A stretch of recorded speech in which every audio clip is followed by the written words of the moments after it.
everything's different. I know how this will go. I'm so sorry for leaving. I can't even believe it. Maybe we'll meet again. Could have had everything, but you had to go and mess it all up. Whatever you want me to do, yeah, you know that I won't do that. When you're saying those things to me, keep on making me misbehave. I don't want you. When you're making me feel this way, like I'm the one to blame. Nah, yeah, yeah. Saying bad things to me, saying bad things to me. Yeah, yeah, yeah. Saying bad things to me, saying bad things to me. Yeah, please just for once say that I'm right and you were wrong this time. Yeah, or maybe just leave me alone. Could've had everything, but you had to go and mess it all up. Whatever you want me to do, you know that I won't do that. When you're saying those things to me, keep on making me misbehave. I don't want you. When you're making me feel this way, like I'm the one to blame. Nah, yeah, yeah. Saying bad things to me, saying bad things to me. Yeah, yeah, yeah. Saying bad things to me, saying bad things to me. Yeah.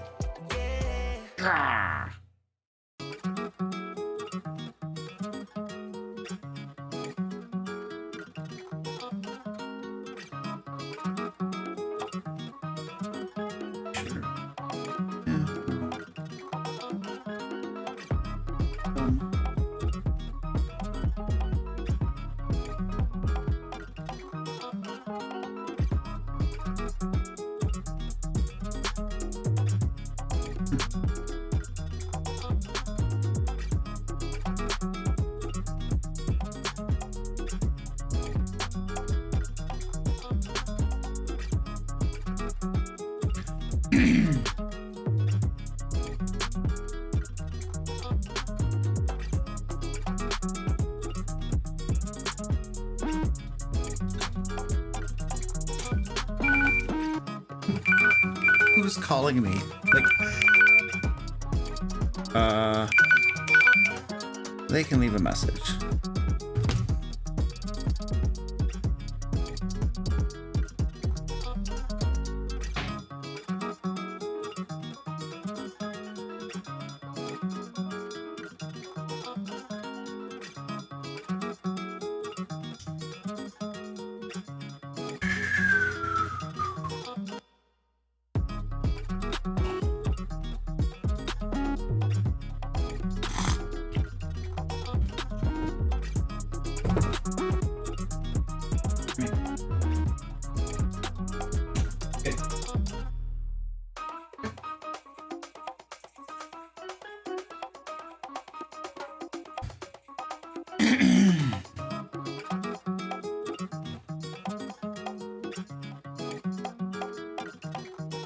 I didn't make any.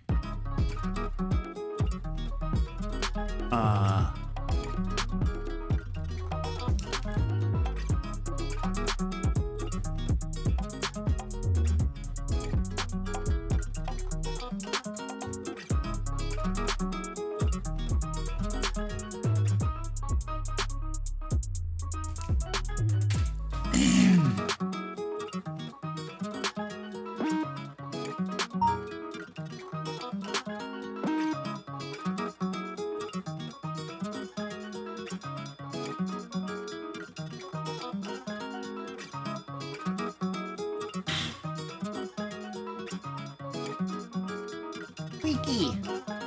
Squeaky's here. The stream can begin.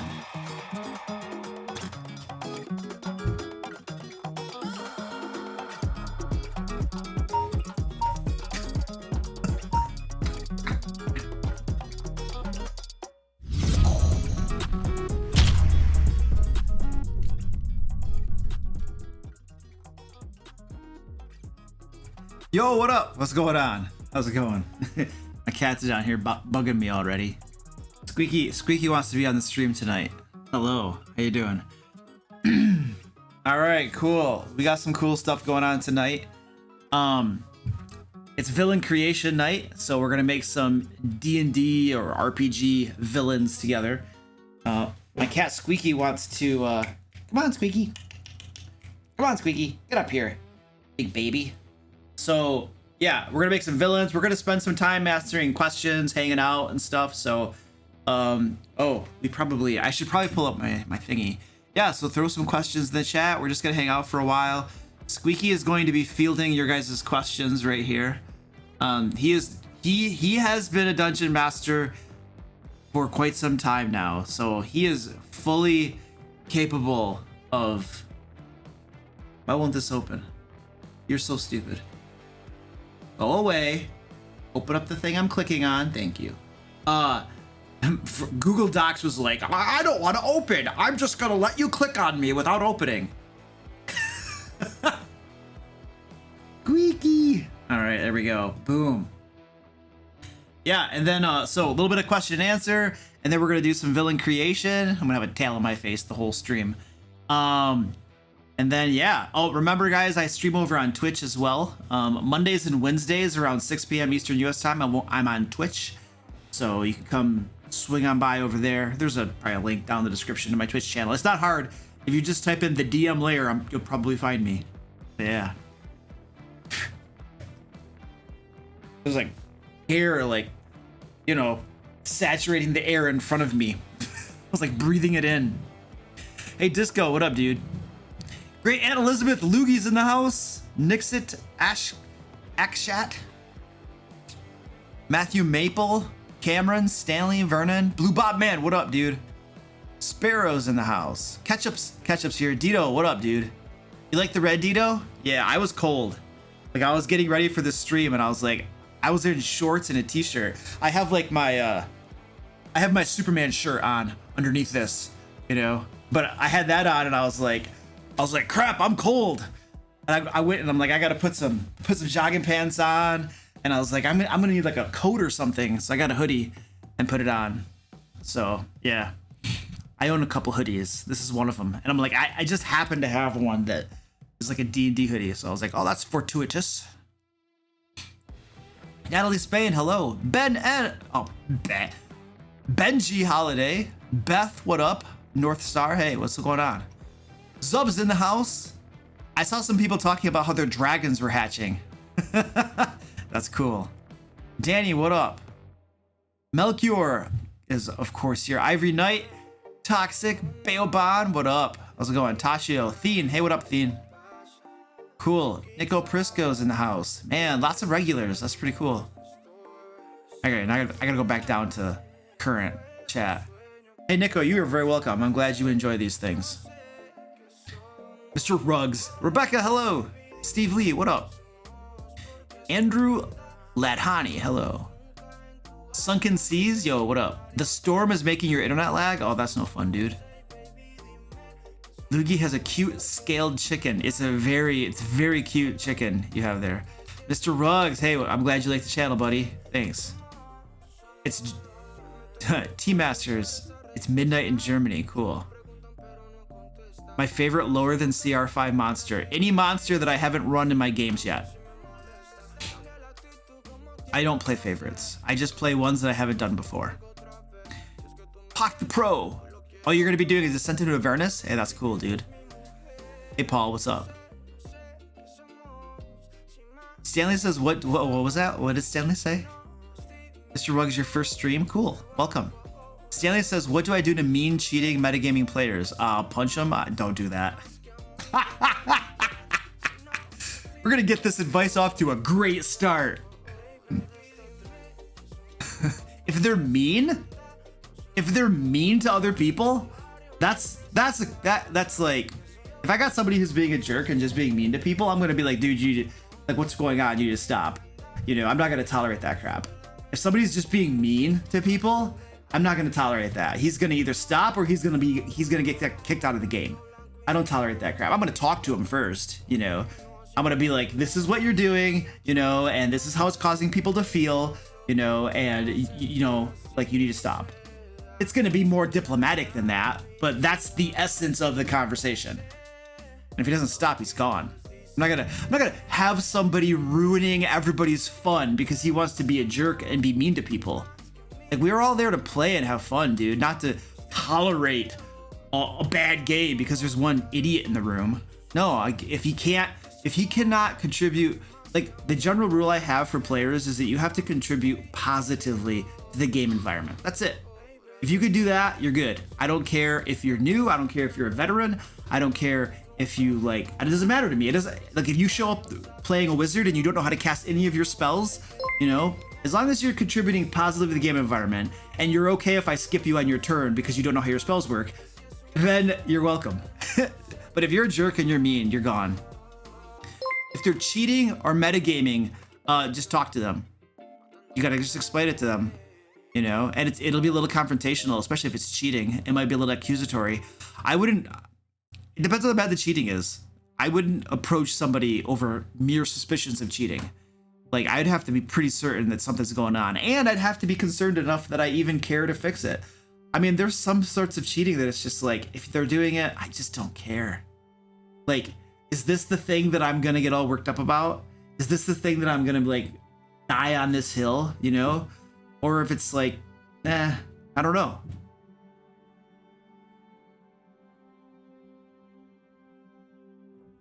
I hear lots of walking around upstairs.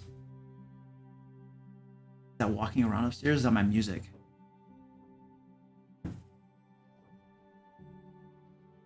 I don't know. I don't know. Maybe my daughter's upstairs dancing or something. That's weird. Usually it's pretty quiet. Yeah, so that's that. North Star says, how important is in-game lore to you?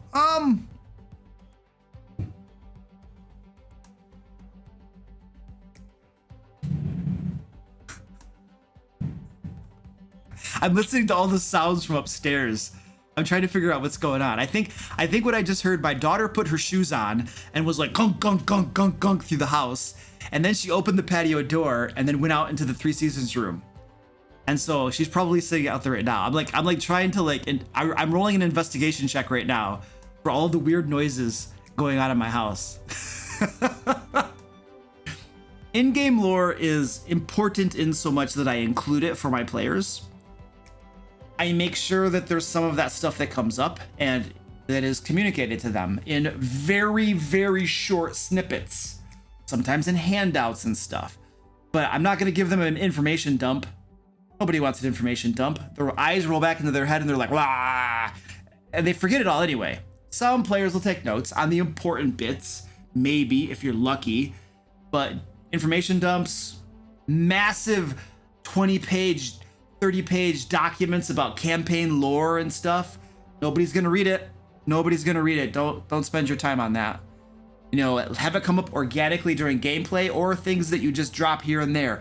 Very short little things, so that over the course of the campaign, they learn more and more stuff. But keep it big picture stuff. You know, that's how I tend to do it. My players don't remember a lot of these things. You know, so it's like I'm not gonna spend too much time working on things that aren't that important to them. I'm gonna focus on the things in my game that, you know, my players enjoy more. You know, they enjoy lore, but, like, you know, there's gotta be balance in everything. I don't know. Overclock 2020 is thinking of running Storm King's Thunder. Any tips for running it? Nope. I've never run it before. Like, I would give you the same generic tips that I would give for running any game, honestly. There's a big, hot, messy middle where they're like, here are 200 different towns and locations throughout the north. Good luck. What is that? So what I would do is I would just pick 3 of them that you actually want to have your players run adventures in or do some encounters in, and then present those 3 as plot hooks to them. So they would go to those cities. That's what I would do, probably. And honestly, I'm not even going to read all 200 of them. I'm just probably going to randomly pick 3, or I'll pick ones that I've heard of before, like, oh, I know Neverwinter, Luskin, oh, I know that, you know, whatever, and I'll pick another one, Mithril Hall or something, I don't know. So, Dungeon Coach, what up, dude? How you doing? What's your thoughts on the CR system? Do you even use it? I always use it. I always will double check the numbers when I'm making an encounter just to see what it says. And then based upon what I know of my players and how they do in the game, I will adjust it based on that. Like for instance, my Sword Coast Guard players, you know, especially toward the end of the campaign, I'd create an encounter and it'd be like, it'd be deadly. And I'd be like, no, double that. Super deadly, nah, double it again. Deadly mortal, they should all die within 1 round. That's about right. And then they do just fine, you know? So it doesn't work super well. I think it generally tends to work between like levels 1, 2, and 3. You can easily kill your characters if you follow the CR system. I would say between levels 4 through 8, maybe 10 or so, it's kind of reliable, kind of. But after that, it's like, yeah, it's a guideline, you know. I'm pretty sure one of the developers has come out and just said that the CR system is pretty screwed up, you know. But I think this has been something, what I heard about the CR system is that this has been my understanding, what I've heard, what somebody said. I can't verify it, but I've heard that this has kind of always been a problem. You know, how do you balance encounters? How do you create them and stuff? You know, the math always has never quite worked properly, is what I had heard or read, or somebody said it. I don't know. So, which is why you go into an encounter prepared to, I call it cultivating the game experience. You know, you go in prepared to change things on the fly if you need to. If you're gonna murder all of your players in 1 round, and that was not the idea here, which is probably never the idea, but you know, if you come in way too hot, it was supposed to be like challenging, not crazy, I'm gonna kill you all, then you can back off a little bit. And there are lots of different ways to do that. I made an entire video about how to adjust the difficulty of an encounter on the fly during combat, and that's probably almost literally the title of the video on my channel if you look for it. Candace, hello, how you doing? Candace has the same last name that I do. Of course, if you look at any telephone book, Hart is a crazy popular last name. There's so many Harts, so it doesn't necessarily mean anything.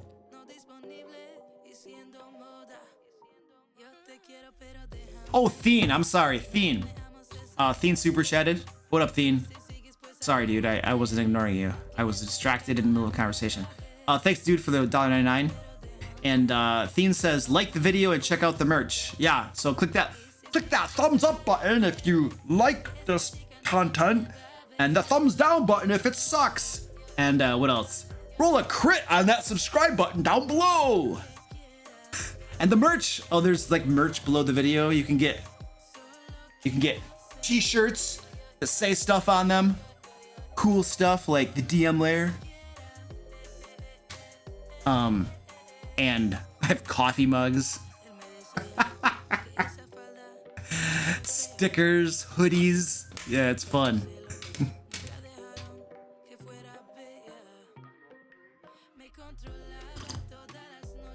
Danny, you're currently painting? What are you painting? Minis? Are you painting minis? Hey, Red Sly, what up? How you doing, buddy? Beth says she ran a game with 4 players who nearly got obliterated by a balanced fight based on CR. Tactics matter more than... Oh, yeah, tactics are huge.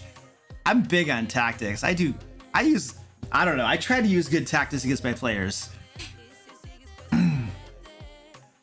Ian Johnson says, what to do if a player purposely goes out of the way to ruin the fun for the DM? And by that I mean they know the DM wants the players to talk to the king, but they, for example, try to kill the king.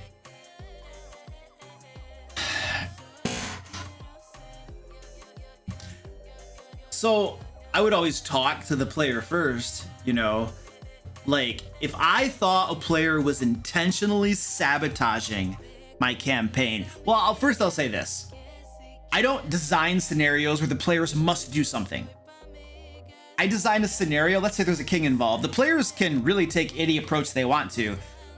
to overcome it. If they want to talk to him, great. If they want to bribe him, they can try. You know, if they want to send assassins, they can do it. If they want to kill him, they can do it. I never like create a scenario where there's only one way to approach it. Let me just put that out there, because that's kind of railroading. That is the definition of railroading. I create a scenario, and there are multiple ways they might possibly solve it, and I don't know what they all are. I just create the situation, and then I see what they're gonna do. You know, but that's a tangent. But if I thought that a player were intentionally trying to sabotage a campaign, like ruin everybody's fun, and he's doing things just to be a jerk. You know, the NPC quest giver comes out and he's just like, oh, I'm gonna stab him in the back. Ha ha ha ha ha. You know, somebody's doing stuff like that, I'm gonna take him aside. I'm gonna talk to him, be like, what's going on, dude? He's just, I'm just role playing my character. If he gives me some bull crap like that, you know, and I can just tell that there's just malice in his heart, and he's really just there to like screw everybody over, like, he's gone. I'm not gonna put up with that crap. He's gone. Goodbye. I'll say, hey, you know what, dude? Like, I would say this diplomatically. I'm talking straight right now. I would say it diplomatically to the player in question, right? But I'd be like, dude, you know, you're ruining everybody's fun. People don't like this. This is not cool. You need to stop, you know? And if he doesn't stop, he's gone. I'm not gonna tolerate that crap, you know? But I would have, it would have to be like super clear that that's what he's doing, you know?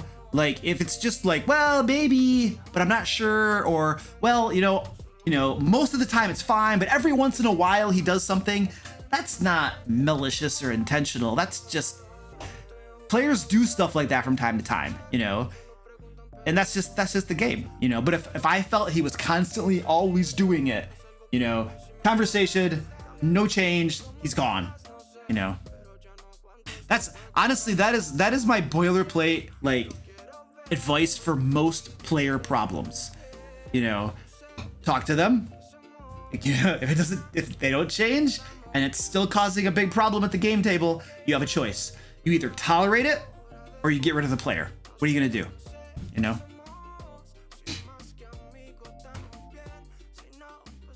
Blue Bob Man is starting a petition to change the YouTube moderator wrench to a sword. I would love that, dude.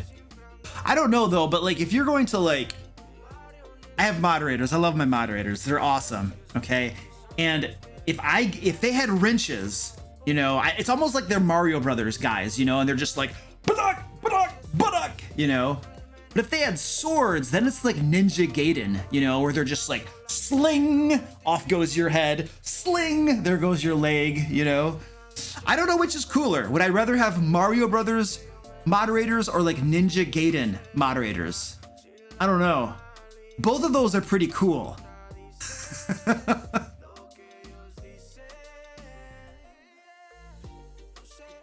What's the strong blue light behind you at the bottom? Well, there are two lights going on right here. So the first light is the lighting on my bookcase, right? So I can turn that off, and there that goes, you know. The second light is I have a flood lamp down here. Oh, that's the wrong button. Ah, it won't work there. Now it goes off. So hold on. I don't know the right buttons to push. I like push the wrong buttons all the time. Flood lamp. Woo! Wee!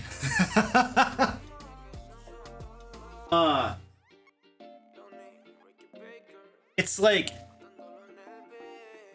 I got two of those for like $30 on Amazon.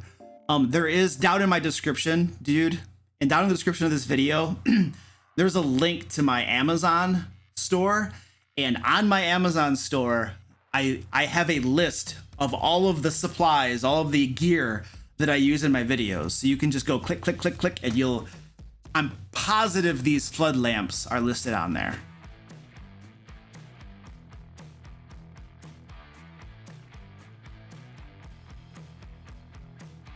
Double Dragon moderators. Zub the Zombie, Grandma's watching the live stream with you. Cool. Hi, Grandma. How you doing?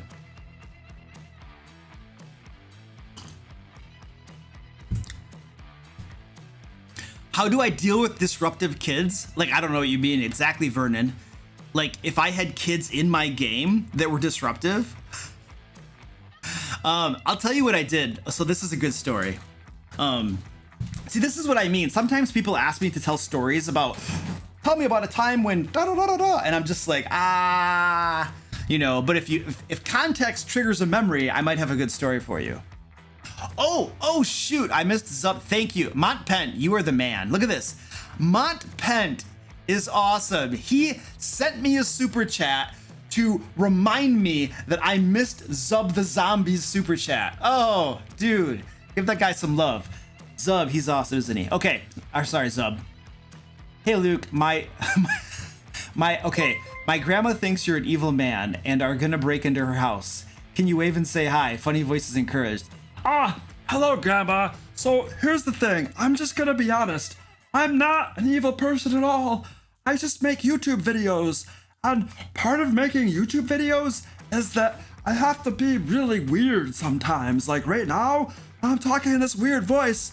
And I could put face paint on too, like in my videos. But it's all just having fun and playing a game. You know, that's all I'm really doing. And I like to help people and answer questions, and all of my videos are really geared toward helping people become better dungeon masters. Which a dungeon master's real job is not to torture their players, it's to help them have fun. Yeah, so that's pretty much what I do, is help people. Like, I spend about as much time every week as a normal person spends in a full-time job, just trying to help people run better games. Yeah, that's what I do. All right, how's that for a funny voice? I don't know if I was quite getting my barbarian voice very well, because it's like I can't hear myself very well with the headphones on. Like I have, so like my mixer board. So like check this out. There we go. This is my coffee cam. I can turn my coffee cam to show my mixer board here, and it can route all of my audio to my headsets, but I don't really like it that much. Well, I don't like hearing my own voice, so I usually don't have that on. Look at that. Isn't that beautiful? Black coffee. He's so handsome. What, the mixer board? The mixer board is handsome? Oh, my phone's going off. I have an alarm going off. All right, cool. Gloria's hair day. Oh, dude, my hair is so messed up. My salon is closed. I don't even know when my salon's gonna open again. Yes, I go to a salon. What was I gonna do? Oh yeah. Cool. Let's take a moment, ladies and gentlemen, to thank all of our awesome patrons and members who support the channel, support the content I create, all of the free D&D resources that I create for folks. Like over on my site, I have free adventures and all this kind of stuff. All of these folks help pay the bills and help support all that. So let's give them a moment to thank them.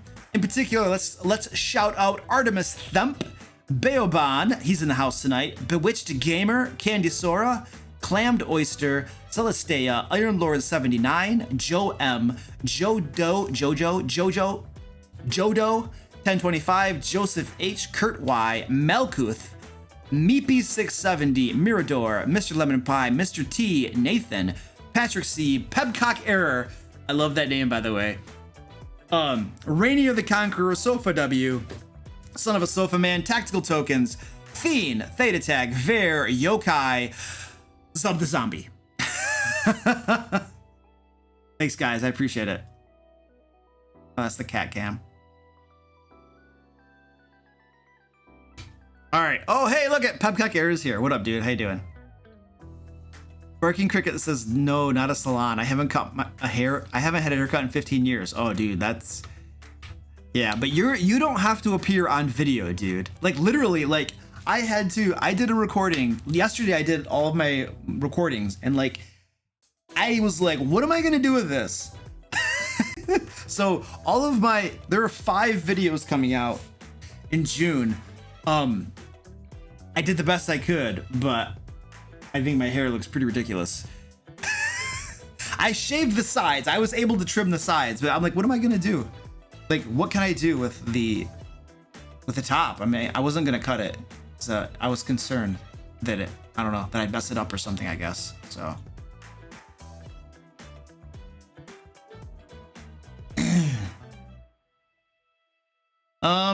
Purple Fire says, any tips on how to encourage players to have in-character conversations with each other?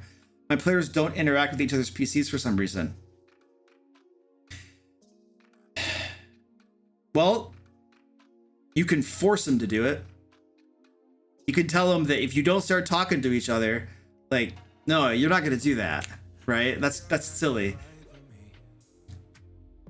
My players, I have some groups. So I don't, first of all, Purple Fire, I wouldn't worry about it too much.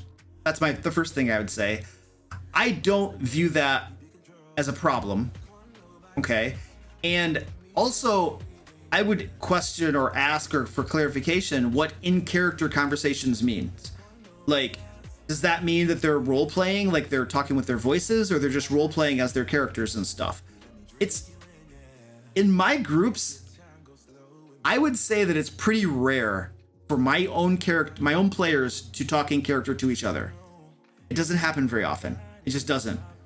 My youngling players, I've never observed that. My Wonder Panic campaign, I see them doing that from time to time. I see them doing that frequently, now that I think about it. My Sword Coast Guard group, almost never. I don't think I ever see them talking in character to each other. And I'm not talking about the voices. Who cares about the voices? That is not the definition of in character. Some people use them, most people don't. Sword Coast Guard almost never talks in character. And my Ancient Dragon campaign, they do it. I noticed that they do it. They do it fairly frequently.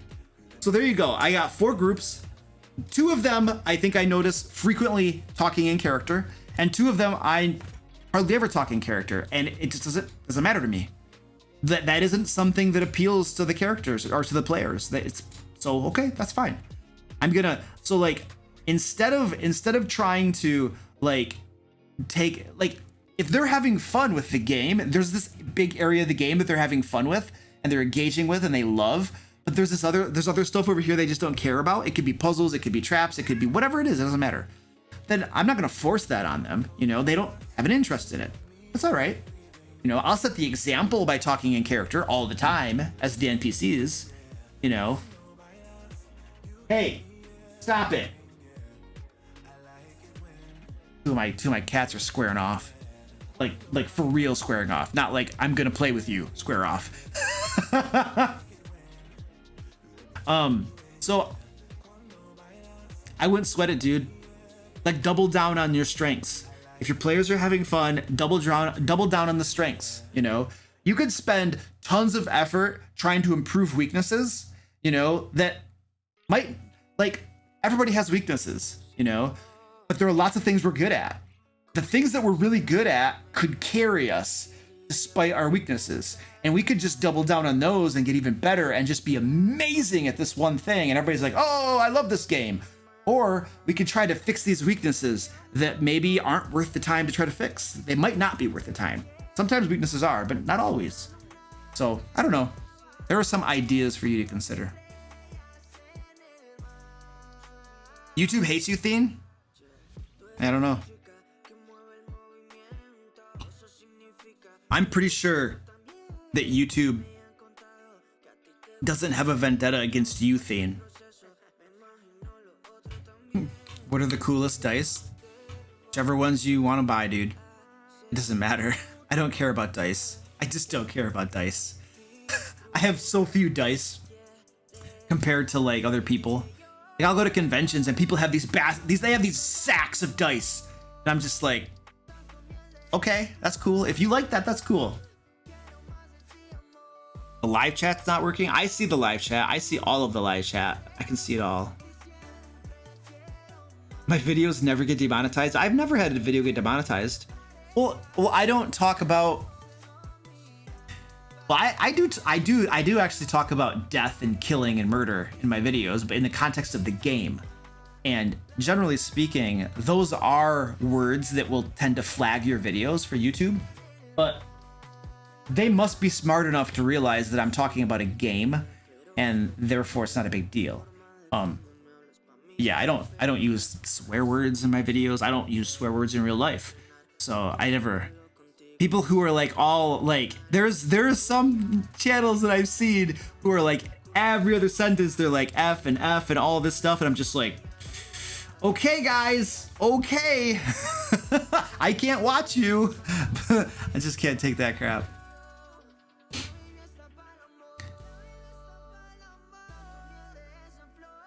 All right, we should probably try to find some of these questions.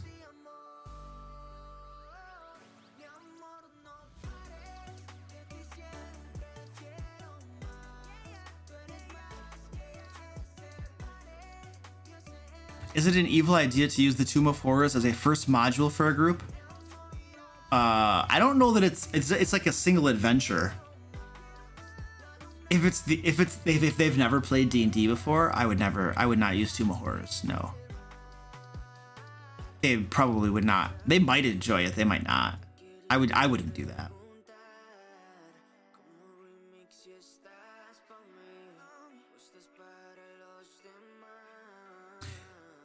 David Sarton, hey, what up? Go Blue! Hail to the victors valiant, hail to the conquering heroes, hail, hail to Michigan, the champions of the West. I don't know. Yeah, I went to U of M, so what up, dude? I'm assuming that Go Blue was a U of M thing. So first time viewer, what up, David? How you doing? Sorry if this has been asked previously. Would you rather run an official adventure or a pure homebrew? I like both. Like, I don't know that I could rank one better than the other. I like modules. I like homebrew. I've been doing homebrew my whole life. I've only recently started using modules, and I really like them. What was I gonna say? There are pros and cons of each. Yeah, I don't have one. I don't have a clear winner. Yeah, U of M is great. I don't even pay attention to our sports teams anymore. Sometimes it's depressing to even watch. Slunkany says this Goodyear cleat is different from most YouTubers. Yeah. I like it. It actually, so one of the things that I enjoy doing is like if I'm up in the bathroom and brushing my teeth or something like that, or around the house, washing dishes, I don't know, whatever. I like to be able to just pull up videos and stuff and just watch them or listen to them, you know? And it's hard to, like, I can listen to videos that have some amount of adult language in them, right? But I don't want to be blasting that throughout my house with my wife and daughter. First of all, my wife is going to probably beat me up. Second of all, I don't want my daughter to listen to that crap, you know? So, like, it's like I would rather people just use clean language so that I can just listen to the videos I want to when I want to, you know?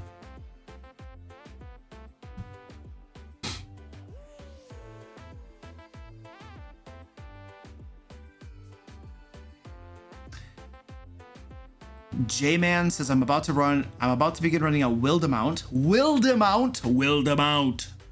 campaign for experienced players. But I've only DM'd for new players before. What's a fun first enemy if I'm throwing them right into a situation? Pick one, dude. Any enemy can be fun. You just go to the monster manual, flip through it, and find one. And then make it fun. Sorry. That's my answer. It doesn't matter. It's irrelevant. Anybody can pick any monster and make a good argument for making it fun. You find one that you like, that you think will be fun, and you run it for your players. That's my advice.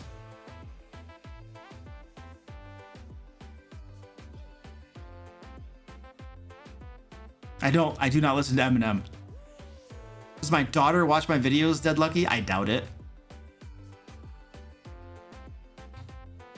Dito Fox, Wildamount. Hey, Dito, don't make me talk about the topic. Don't make me talk about the topic. You know what I'm talking about. Hey, Rainier, thank you, sir, for the $10. I appreciate that. Have a beer on you. You got it, man. I do it right now, but I don't do that on live streams. It's spelled Wildam. It's... Where's that thing? I know I have it. It's down here at the bottom. bottom of the pile of books that I never have time to read. It has an E right there. And if you look up wildebeest, it has an E just like that. Hence, wild amount. Wild amount. I'm gonna go with wild amount now.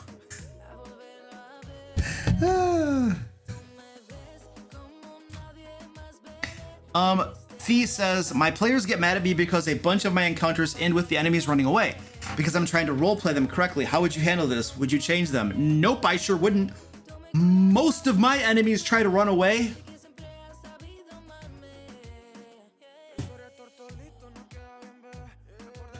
Deal with it.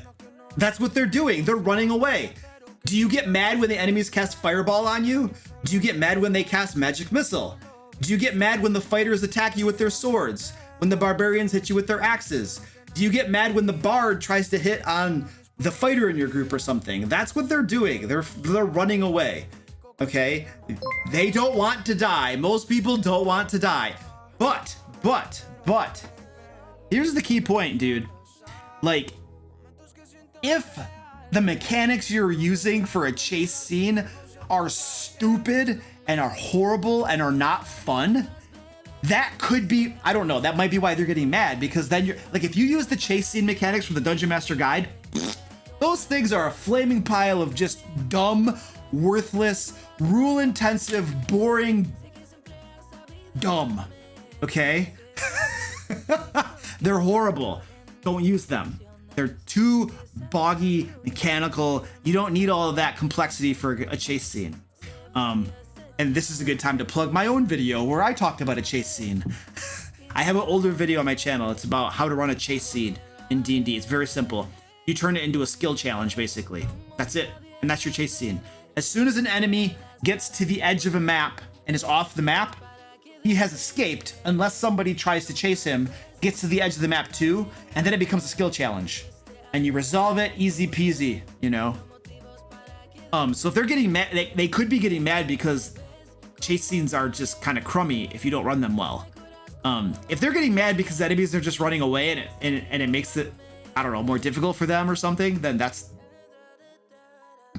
I don't know that I would care. If it makes sense for the enemies to run away, like my enemies run away all the time and they try to alert the rest of the dungeon, and my players know that it's coming.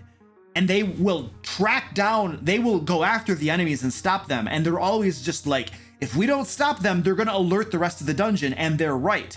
And so my players are very careful not to let enemies get away. But that's part of the challenge of the fight.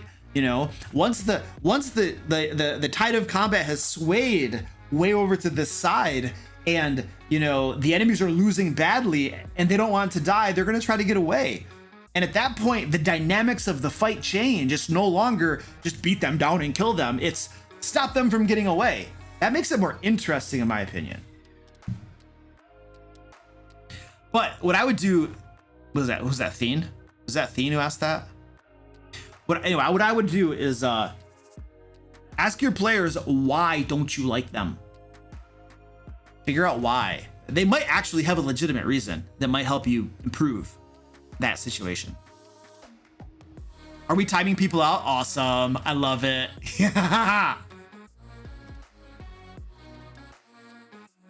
Oh, Danny asked for a merch plug. Okay, thanks Montpent for the $2. Appreciate that. Oh, I missed Dan. Dan gave me a Dan, thank you, sir, for the 622 super chat. I appreciate that. There wasn't a message along with that, so I'm assuming you're just... Oh, he did have a question. He threw his question after the super chat. I'll do the merch plug in a moment. Thanks. Can I do Rogue? Yeah, I can do Rogue. Dan says, what other RPG systems have you tried and what are your thoughts? DCC, index card, RTO. Okay, so I think I have played DCC. That's like some sort of like fantasy RPG similar to Dungeons and Dragons, but with a different rule set. I think that's what it is. Dungeon Crawl Classic. Yes, I have played Dungeon Crawl Classic. I played that a couple times. I wasn't impressed, but I don't know that has to do with the system itself. it could have been because the dungeon masters just sucked. I don't know. It's hard to tell, because if you play an amazing game, you know, is it the system or is it the dungeon master or game master who's running it? Sometimes you don't know, you know, sometimes it's hard to tell. I have played that. What else have I played? Call of Cthulhu. I've played Call of Cthulhu 2 or 3 times. I love that. Part of it, I think, was the game master. What do they call him? What do they call the dungeon master in the Call of Cthulhu? It's something keeper, crypt keeper. What do they call the dungeon masters in Call of Cthulhu? Somebody knows the answer to this. Somebody knows the answer to this. I don't think he was bad. I had fun. I enjoyed the game, so I think he was a good dungeon master. He wasn't bad. I don't know that he was like super spectacular, but he was good. And the game was fun. I enjoyed the game. So Call of Cthulhu was lots of fun. I like some of the mechanics. I like some of the game mechanics in Call of Cthulhu. I like the mechanic where all of your abilities are basically ranked from 0 to 100, and the higher your ability score, the better it is. And then in order to succeed at something, you have to roll a percentage dice, a D100, and you roll it underneath your score. And then there's a success, there's an extreme success and stuff like that. So if you roll really well, which is really low, lower is better, then you can do super well at whatever you're attempting. And so I think that's a really cool mechanic. So, and then I've played some of the older editions of D&D, which I liked too. All right, Mont Pent, who wants me to plug the merch with the rogue. Okay.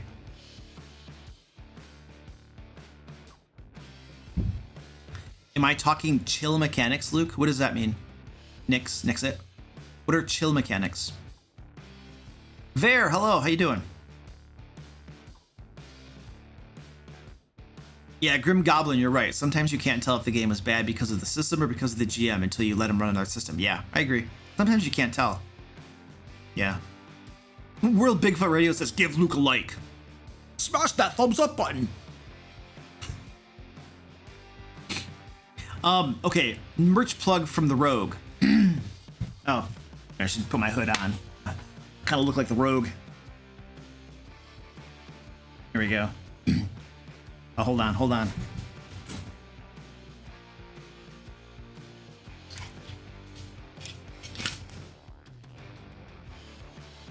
right, listen here. You're gonna go buy some merch, people. I got hoodies. I have coffee mugs. Those are so stupid. I got t-shirts and hoodies and other cool stuff. There's down below the video. There's a merch lineup. So go buy some. There you go. How's that? How's that for a merch plug? This is the Rogue. I happen to have a hoodie on, so I could actually do it.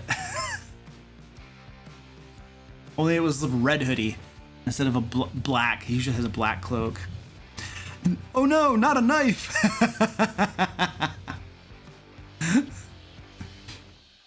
Zub the Zombie says, I step away for a second and come back and Luke has a knife. That's not a knife, it was a dagger. That was a dagger. You guys, that's not a knife.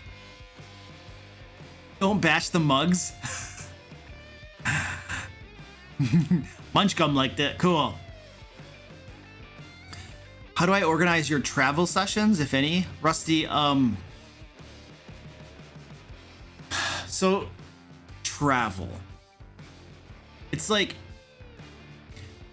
everyone knows that the most exciting part of the game usually takes place at the adventure location. That could be the dungeon, it could be a castle, it could be wherever it is, but it's the location. Getting there, that's the travel part.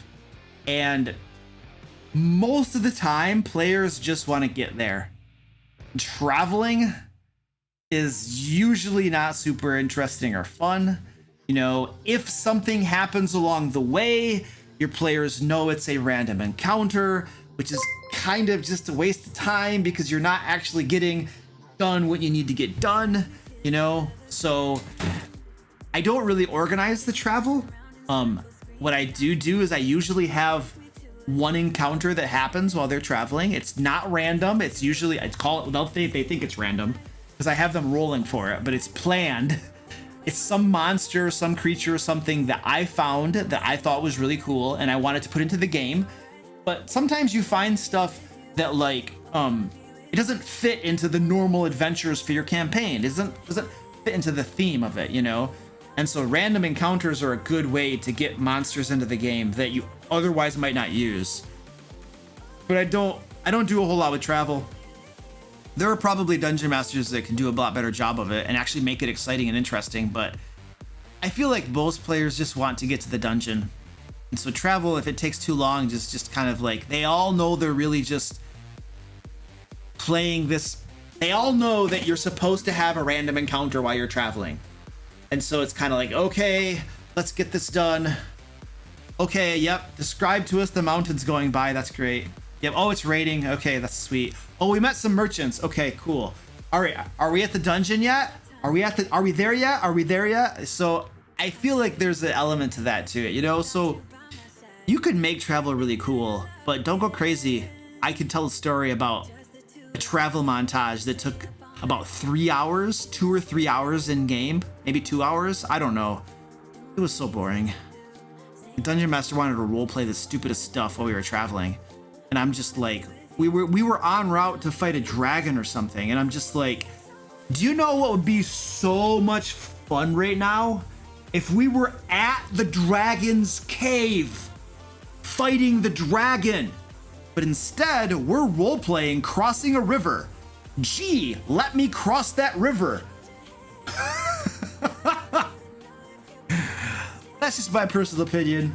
Other people might find that stuff to be fun. I don't. I suspect others may not. I don't know. I'm just spitballing. One man's opinion. Hey, Dead Lucky, thank you, sir, for becoming an adult dragon. I appreciate that. So at the adult dragon tier, dude, you get the hookup. You're gonna have access to a VIP Discord channel where I hang out a lot, and you're gonna get monthly hangouts. We have monthly video hangouts.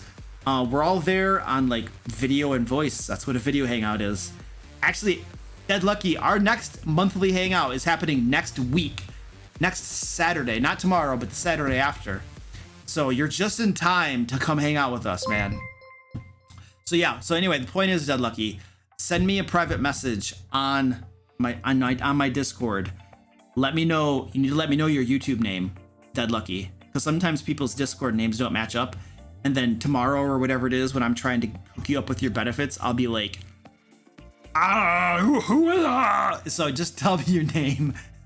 Just be like, Luke, this is Dead Lucky, hook me up. I became a member. And I'll hook you up, dude.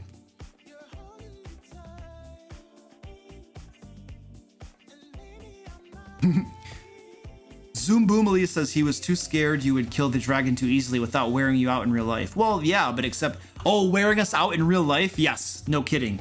We're just like, the dragon, please. We want the dragon. What do I think about World Anvil? I think nothing about it because I have never used it. I've heard of it. I know what it is. I have a general idea of what it can do, but I do not create my own game worlds. I use the Forgotten Realms. And if I didn't use the Forgotten Realms, I'd probably use Eberron or something. Eberron's pretty cool. I actually have the Eberron book. It looks really cool. I do not create my own game worlds. It takes way too much time for very little payoff, in my opinion. So unless, if as a dungeon master, you enjoy that and it's fun for you, rock on, right? But for me, not fun for me. It's just a lot of hard work and I don't get any enjoyment out of it. Therefore, I'm going to use a pre-created one.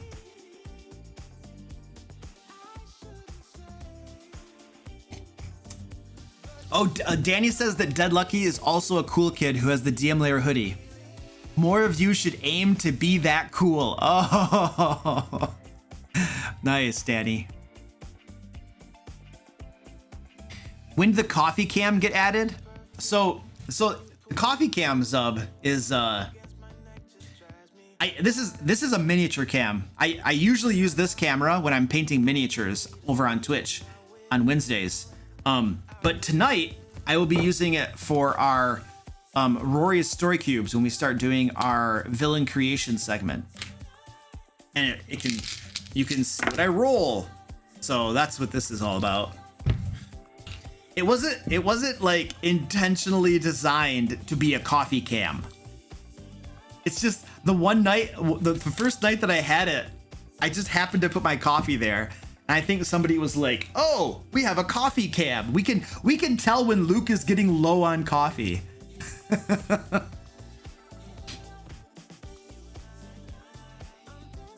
Rainier, you have a cloak of protection? Who gave you a cloak of protection? What kind of dungeon master would use a cloak of protection in their game?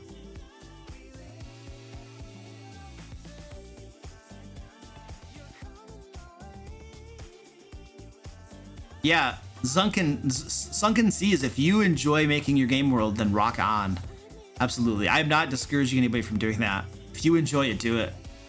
I was just expressing my own personal feelings on it, you know what I'm saying? Yeah, coffee cam. You guys can tell when it gets low. You can let me know. Luke, go get more coffee. SJ Ninja, you're Luke too? Oh man. It's supposed to be confusing for you because everybody is saying Luke and you're like, what? Ooh, what? There's a guy at my work that his name is Luke too. And people will say Luke and I'll be like, oh crap. Because they'll be on a meeting and I'll be like half paying attention because meetings are such a waste of time. And then somebody will be like Luke and I'll be like, oh crap. And I'm like, all of my improvisation skills are like getting geared up. I'm just like, all right, I'm ready to BS my way through this question. And then it was a question toward like the other Luke. And I'll be like, oh, good. Because I don't know what I would have said to that one. Turns out your boss is watching. I don't tell very many people, like there are very few people at my job where I work that know I have a YouTube channel and stuff. I do not tell people about this. I don't tell people. It is I don't know. It's weird. It's like what do? You're just like, oh hey guys, by the way, I have a YouTube channel. It's like, how do you start that conversation? So I just don't talk about it. And actually, I generally don't even tell people I do mention that I have like a side business. I have mentioned that. And they'll be like, oh, what do you do? And I'll be like, oh, I do like video editing and stuff. Oh, okay, cool. I actually don't even do video editing anymore. I have hired my own editor, so I don't even do that anymore. Oh, so that's almost a lie at this point. I should say I run a video production company. That's probably what I should say.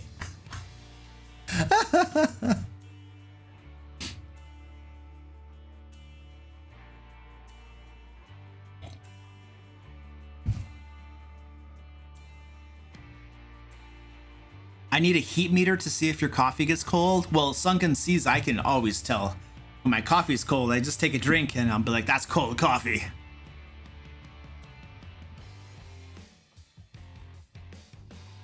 Demonetization says, how would you kill someone with a bunch of rabbits? Like common rabbits, but going full Bugs Bunny massacre? I don't know. What?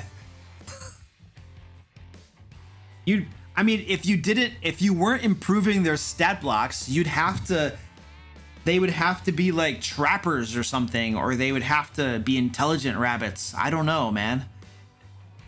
Could rabbits? You'd have to make a swarm of rabbits. So if I wanted to like actually make rabbits, like common rabbits, an enemy, I would turn them into a swarm. I would create a custom stat block with them as a swarm. You know, I wouldn't just use like 100 rabbits out of the back of the dungeon, out of the master manual. That would be hard to run that battle with so many combatants. It'd be impossible. You create a swarm, and that swarm might be a CR10. It could be a swarm of 100 rabbits. And like it involves them jumping on you and latching on with their teeth and just hanging on. and then their big floppy ears are just kind of like, and their feet are like kicking against you, which causes their teeth to like tear your flesh away, you know? So like you would create a swarm, and that swarm could be whatever CR you want. But I would describe it as bunny rabbits just jumping at you, latching on with their teeth, and then like bunny kicking against you and ripping your flesh out and stuff. That's how I would describe that, you know?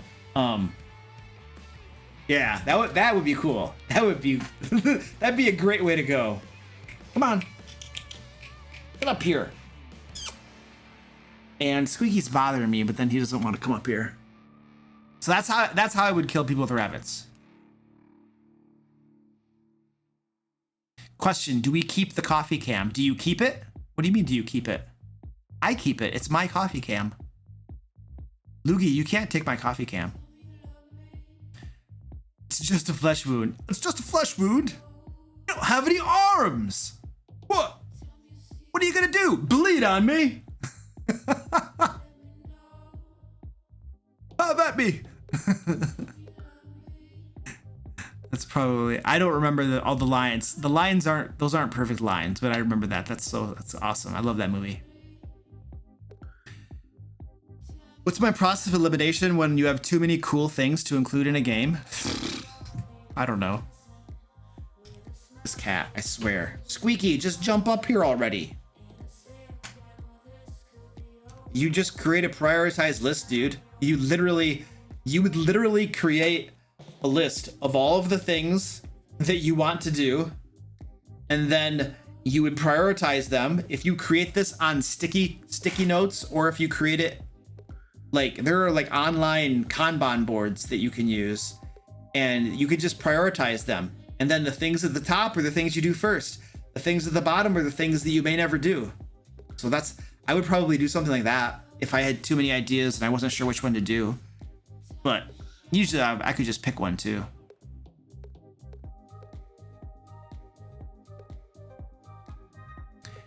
If I have a villain that is very complicated, should I make a character sheet for it? No. No. Make a stat block. Make it less complicated. If you can't get everything for a villain's stats and stuff onto a stat block, how are you gonna run that in battle, dude? You're gonna be sitting there flipping through a character sheet. Hold on, guys. No, it takes too long. Your players are gonna be waiting on you too much in combat. You gotta simplify it. Make a stat block.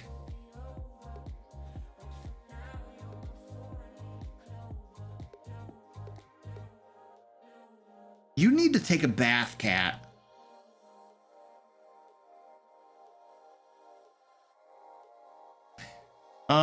Maxwell Daggett says, do you have any tips for getting players more interested in a moduled campaign? I think it's going to be the same way that I would try to sell my players on any idea. If there anything in the world that I'm interested in and that I think is really cool, I'm going to try to sell it to them. I'm going to talk about why it's good, why it could be awesome, what parts of it are fun, what they would be able to do. I might talk about, different, themes that are in it or something, I mean, I'm going to sell it to them the same way I would sell anything in life, by talking about its virtues and trying to be excited about it myself so that my enthusiasm will bleed over into them,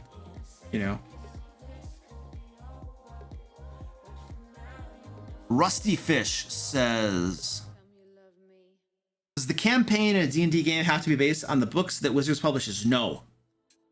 If you homebrew an entire world with its own lore and quests, is it still D&D? Yes. Those are the answers. D&D is just the mechanics of the game.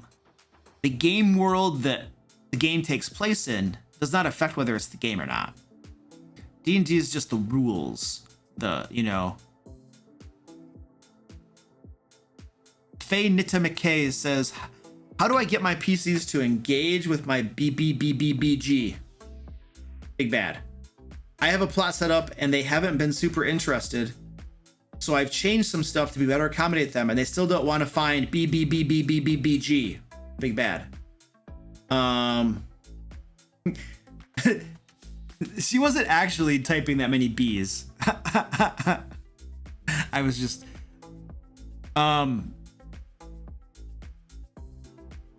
you gotta talk to him. You gotta talk to him. You gotta say, hey guys, so I had this plot and you guys didn't really care about it. Okay, it's fine. So I changed it to a different plot, a different big bad, and you guys were like, meh, we don't really care about it. You know, so what would you like to do in this game? What would you have fun doing?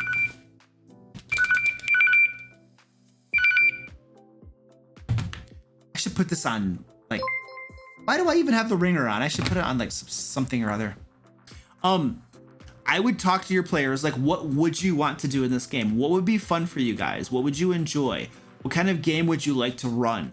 Maybe, you know, maybe you're just not there. There are a couple things going on. Either you're not doing things that appeal to them, you know, or it's how you're doing it. Maybe they can give you suggestions to how to make it more fun for them, or who knows what's going on.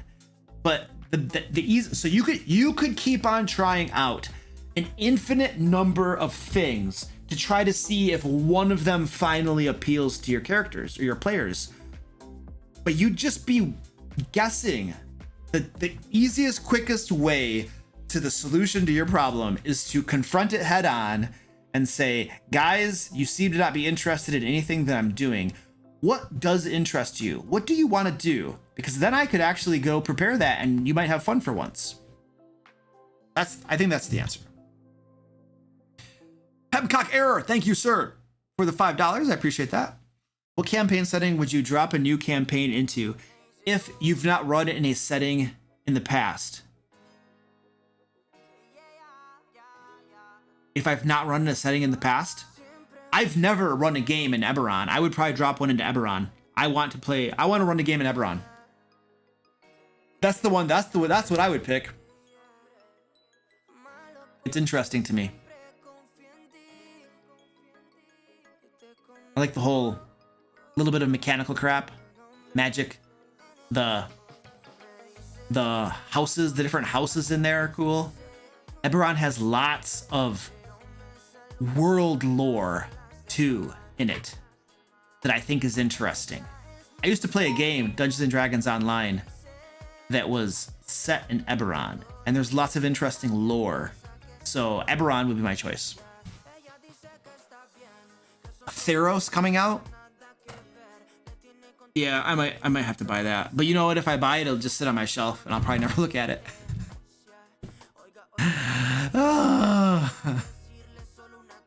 Yeah, DDO was lots of fun. I wasted many years of my life on DDO. I have nothing to show for it. I have some characters on there I could probably still log into, but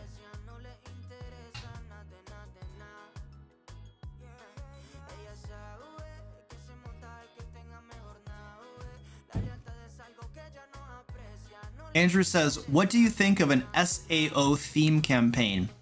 Trapped in a massive, almost open world dungeon with a bunch of floors and a boss on each floor. That sounds like Dungeon of the Mad Mage, is what that sounds like.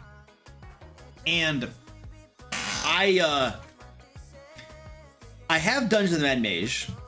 I love the individual levels of Dungeon of the Mad Mage. But I do not like the idea of just delving to the bottom of a dungeon just for the sake of delving to the bottom of the dungeon without any real motivation to do so. And so my recommendation for running Dungeon of the Mad Mage is to rip all of the levels apart and put them different places in the game world as their own standalone dungeons, and then create a plot hook and a reason for the players to go there. So, what you're suggesting, I would only consider running that if I pitched it to my players and they were all on board with it and they wanted to do it. And then I would be very, very, very perceptive to them to try to and to pay attention and see if they're losing interest at some point.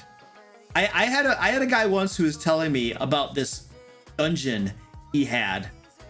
It was some third-party dungeon that was like this really deadly dungeon. You know, it's just so deadly and it's just like, oh, you know. And he's like, he was all excited about it, and he's like, you know, and I pitched it to my players, and they're all just like, yeah, let's play this, you know. And then we started playing it, and then they all hated it, and they're all like, we don't want to play anymore, you know.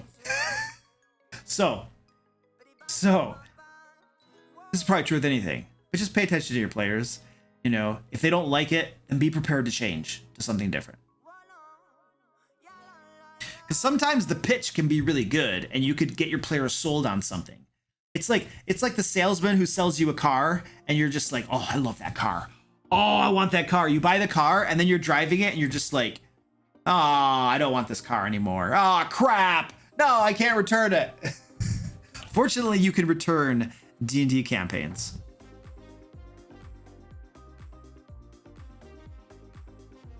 I've played a little bit of Magic the Gathering.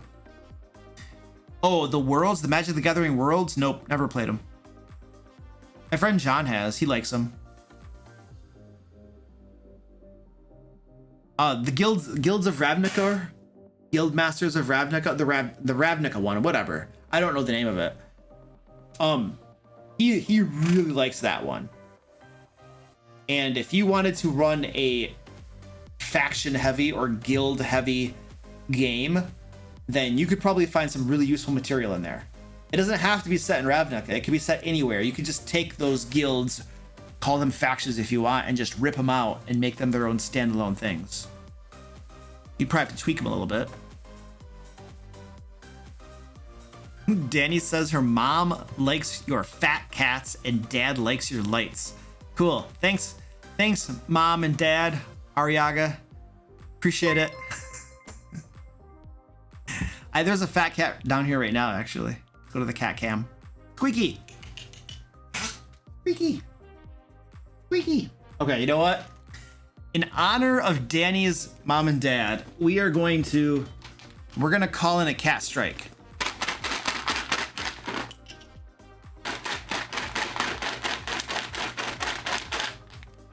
They're sitting there on the couch ignoring me.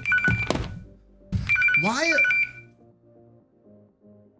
Now you have convinced me to put my phone on silence. I hate silencing my phone. Oops, that's not silencing, that's the light. Goodbye. I don't like silencing my phone, but when morons keep calling me, I have no choice. Oh, here comes Orange. Here comes Orange. Look at Squeaky. Squeaky.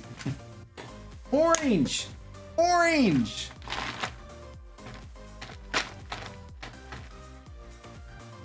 Hey, you guys want to see? You want to see what happens when I put the snacks in the box?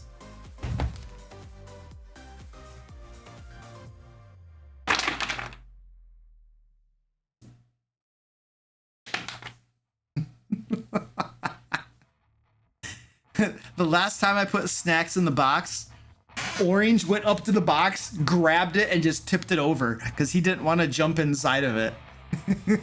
I know, Penguin, but Orange is so adorable. Oh, he was so adorable. I had 2 cats. I had 3 cats in that box at once on Twitch. What was that, Wednesday night? I think that was Wednesday night or Monday night on Twitch when we were streaming. And I had like 3 of them in the box. Here comes Squirty Pie. Chonker's strike. Yeah. Deceiver spent 30 minutes brushing your cat. Oh, man. Yeah, my cats are shedding like crazy.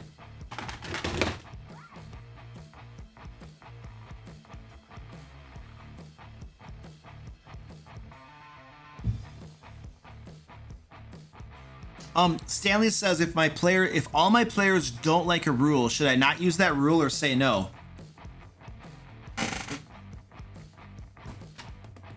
I don't know. It depends on what the rule is, Stanley. And it depends on why they don't like it. Like, there are rules that I use that some of my players have said they don't like, and I still use it. And it's usually because it's not a rule that I made up. It's just part of the game, and they just don't like it because it affects them negatively, and they just don't like it negatively affecting them. And so their reasons are very biased for not liking the rule. It's like if you said that, you know, a death saving throw, if you roll under a 10, it's a failure. And they're like, we don't like that rule. We think the rule should be, it's only if you roll a 1 that it's a failure. Anything else is a success. And they don't like the rule. Well, that's just a bad reason not to like the rule. You know, so it really depends on like why they don't like it. He's trying to tip it over. What a big fat tub. Look at him. Look at him squeezing into that box. Oh man, look at that gut. Look at that. Oh my goodness, squeaky.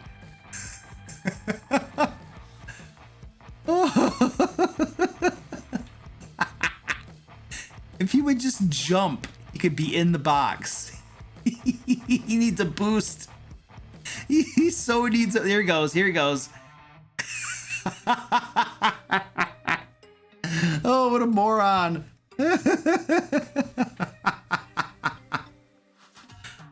Oh, that's crazy. He's a fat cat.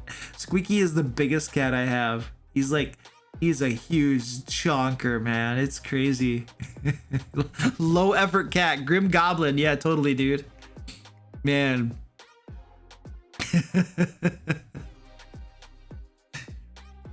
This is the highlight of the stream. This is the best part of the stream. Close the box? That would be mean to close the box on him. Why would I do that? Oh my gosh. That's awesome. Yeah, Taylor, I'm still taking DM questions. I'm also just goofing around too, if that weren't obvious.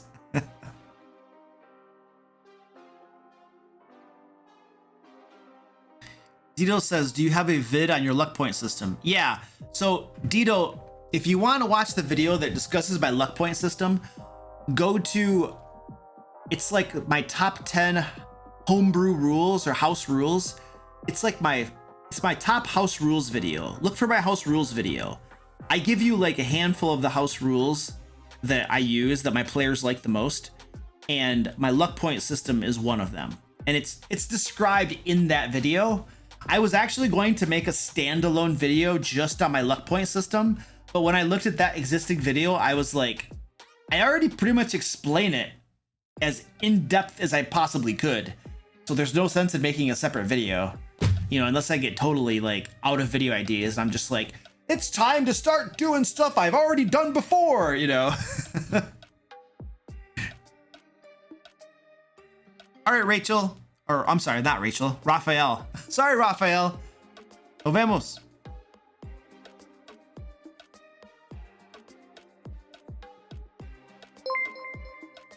Massey says if you close the box, you'd make a Schrodinger cat out of him. I'm not sure what that means.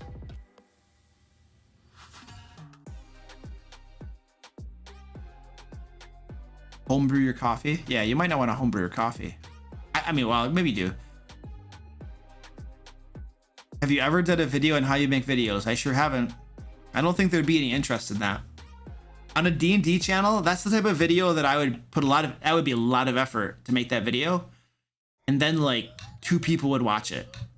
Because most people are interested in D&D, not how I make videos. It's kind of like if you look at, some people do these like announcement videos, you know, where they're like, hey guys, you know, I'm gonna take a little bit of a break here because you know, I'm getting a dog and just need to take a break. Gotta do the laundry, you know, and stuff. Nobody cares about those announcement videos. Just post something on your community tab or post something on Twitter. You know, nobody cares. Nobody watches them. Nicho's like, I'm one of those 2 people.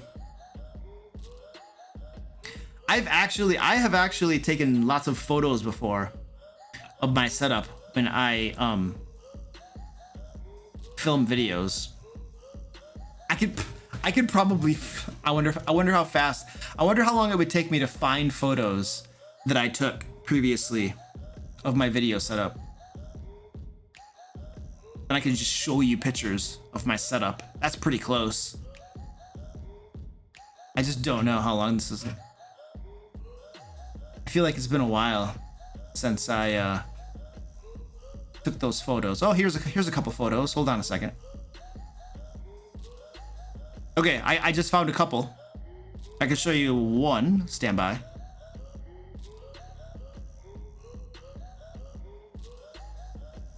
Okay, so this is a photo of my dining room. You can see I have the boom stand and my microphone is right here. And then over here you can see I have 2 LED panels. And then you can see the camera right there. I took these last Friday. No, I didn't. This is from a while ago. This is from a month ago. These photos right here. And then yeah, that's that. Cloning yourself is easy. Making myself appear next to myself is the easiest thing in the world. You just crop the photo, you put a feather on it, boom, you're done. The most challenging part is controlling your lighting. That's why like the blinds are closed and I'm using LED lights. You have to control your lighting very, very well. And then you can see the camera here. The LED panel is a little bit better. And that's pretty much the same thing. There's not a whole lot different in that one. So that's what my dining room looks like when I'm recording. And then I'll see I took some photos of the rest of my setup too. Hold on a second. Let's see if I can find that. Oh, here we go. Yep, I got a couple of them.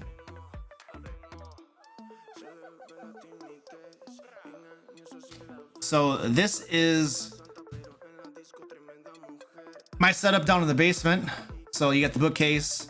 You can see my stool where I sit. I have a laptop on a table in front of me.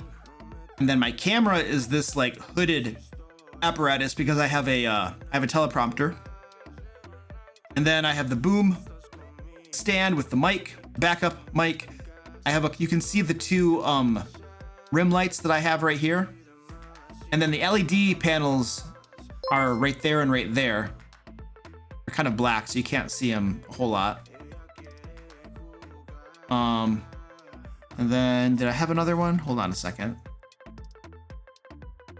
Yeah, here's another one too. So this one's you can actually probably see this a whole little bit better.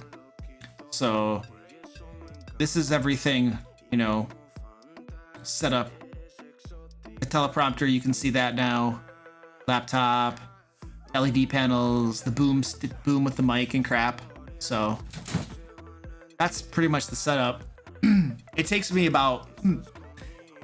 couple hours to get all of that set up and tweaked and looking just right. To make sure everything looks good. And then it takes me like 2 hours to film like 4 or 5 videos. The filming process is pretty quick. It's the setup that takes a while. Yeah, I'll get Taylor's super chat. 1 second. Taylor, thank you, sir, for the $10. I appreciate that. Taylor says, I have a lot of trouble role-playing powerful, intelligent big bads like UNT, anathemas, or liches. I can't think of what to say or do that seems epic and plausible enough. Do you have any advice?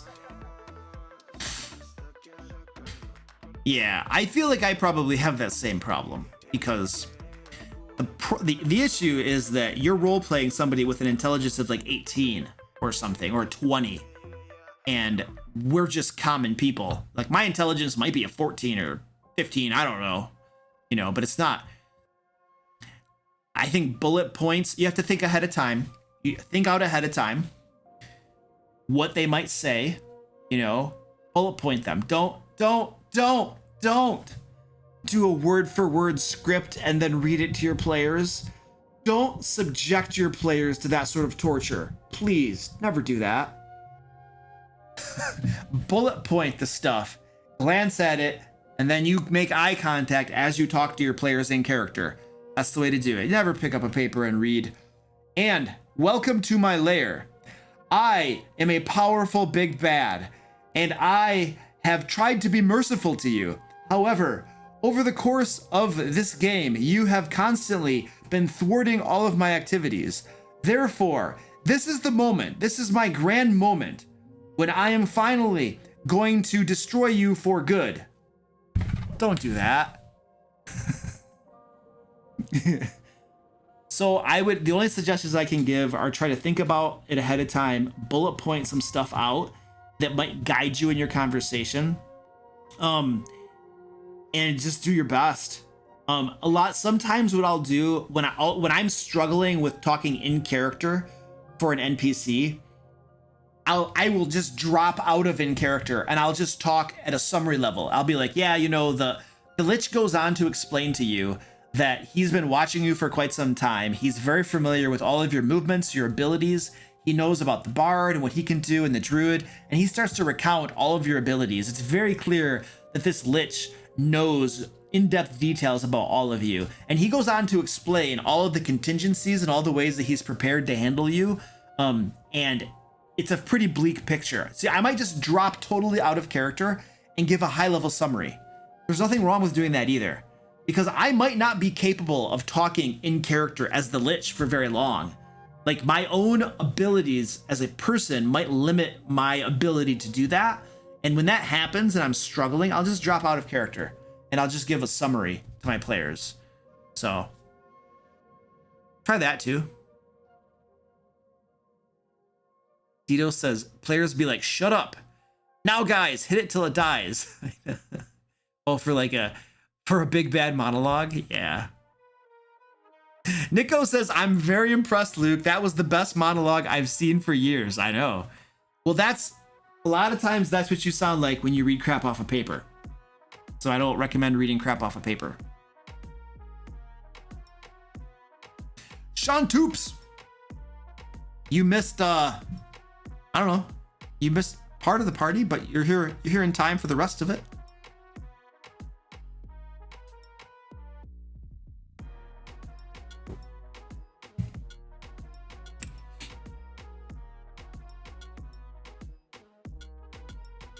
If you're a big bad that just informed all the characters they are in the game, what are you gonna do? You just pay no attention to the man behind the curtain, I guess. You know? Rainier clicked the wrong button. Voices are really good, you guys. Barking Cricket, you're right. Voices add a lot to the role-playing environment. I feel like there are definitely some of my players that they probably stuck around in part because sometimes I make really stupid voices and they think it's hilarious. I can think of at least one or two players that I suspect may have decided not to keep playing if it weren't for my doing stupid voices. I could be wrong, but I just know that whenever I do some of my stupid voices, the player's just like laughing and smiling, and then she thinks it's the most hilarious thing in the world to watch me basically looking like an idiot when I'm doing my dumb voices, you know? So voices do make the game experience, I want to say better, except that there are lots of dungeon masters and players who never use special voices and run great games. So it's not like it's a requirement, but I do feel that they are good and they can improve things. Cut to the cat cam. There's nothing there, man. We missed it. I know. Did you guys see this? I'm out of coffee. It's gone. All right, I'm gonna go get. Oh, there was a cat fight? Oh, I didn't even see it. I didn't even see it. All right. I'm gonna go. I should go get some coffee. I'm gonna go get coffee right now.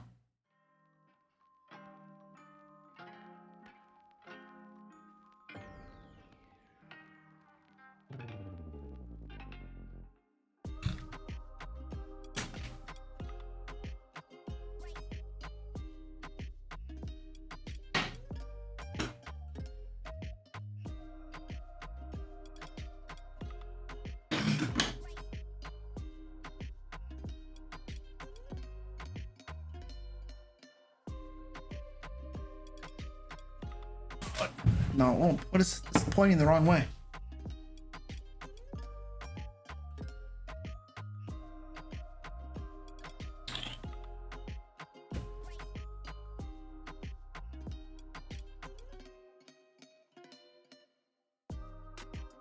Penguin Butt says, my partner wants to run a campaign for me to play in, and they want to make all the cities a pay to enter type of deal. What are your thoughts? Pay to enter?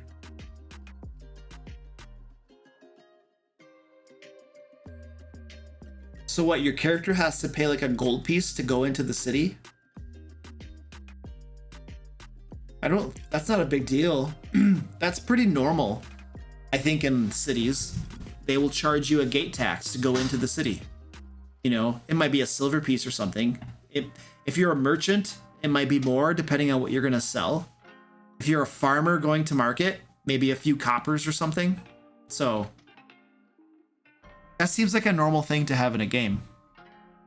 And not a big deal. It certainly wouldn't be very much. If it's too high, then most people couldn't pay it and nobody would go into the city. So adventurers usually make way more money than common people. So it would never be anything too much, I feel. I don't know. Is somebody being mean to Danny? What? My cam's not focused. There we go. Is that better? Or is it going out of focus? Yeah, I feel like it's probably still not quite focusing. Did it get better? Or is it still out of focus? Oh, you told her to go to sleep? Yeah, no problem, Penguin Butt. Yeah, as long as it's like a silver piece or something, that's not a big deal. That's pretty normal. Yeah, I don't know why it does that. I'd have to like...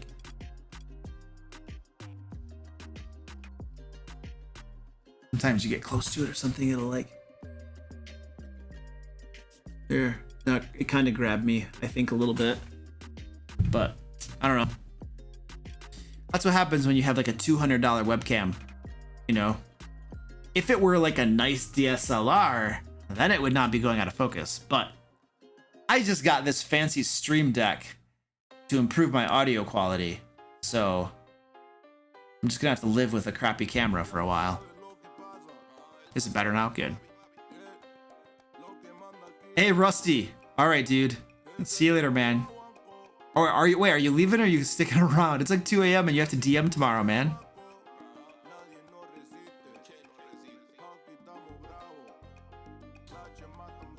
Nickit likes the focus test. Well, that's usually the best way to get a focus is to get really close to the camera so that it can grab focus. Philip had a question. This is from a little bit ago.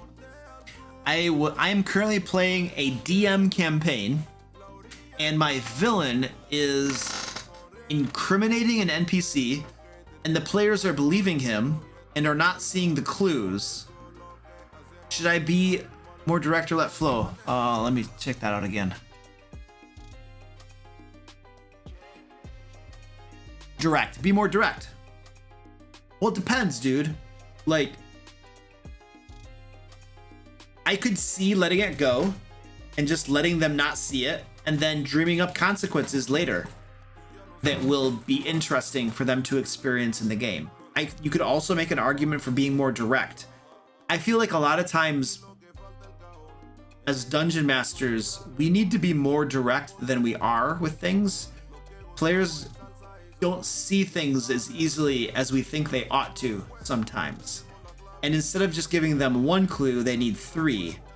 Because they'll miss one, they'll misinterpret the other one, but they'll understand the third one, you know? So I would always like lean more toward being direct than not being direct.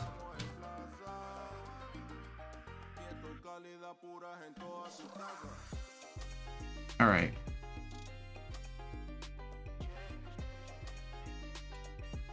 All right, Dito's gonna go bio. Thanks, dude. Let us know when you get back. Munchgum's back. Hey, Munchgum. Hey. Yes, Munchgum. We're still doing questions. Welcome.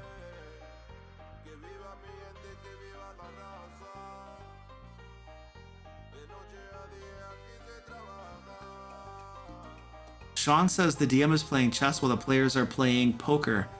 Is a weird analogy of how D&D works. Huh. I mean, yeah, as a DM, I definitely feel like I'm playing poker more than I'm playing. I'm not poker, chess. It's interesting. That's one of the things I love about being a dungeon master is my brain is always working. I'm always playing the game. When I'm a player, most of the time I'm watching other people play the game. But as the dungeon master, I'm always playing the game. Even when I'm quiet and saying nothing and just listening to my players, I'm still playing the game because I have to listen to them and I got to figure out, oh, they're going to do that. Okay. How would this person react to that? What would happen in the game world? What might be the consequences of them doing that thing? You know? And so I'm always playing the game. It's engaging. It's mentally engaging to me. Schmeckles! Thank you, sir, for the $5. I appreciate that. What are some of your favorite common magic items, such as Cloak of Billowing, Wand of Scowls, etc.? Oof. I don't think I have any, man. I usually like to give out magic items that don't really seem too powerful, but that rely upon the players to figure out creative uses for them. So, like a decanter of endless water, or the flask of endless water, or the smoke, the bottle that keeps on smoking, the ever smoking bottle, or whatever. You know, things that don't seem too powerful, but if they're creative enough, they might figure out a way to use it. I tend to prefer those things. But I also enjoy just giving out straight up, here's a +1 sword. Here's a magical shield, and here's a wand, because players will always appreciate those things.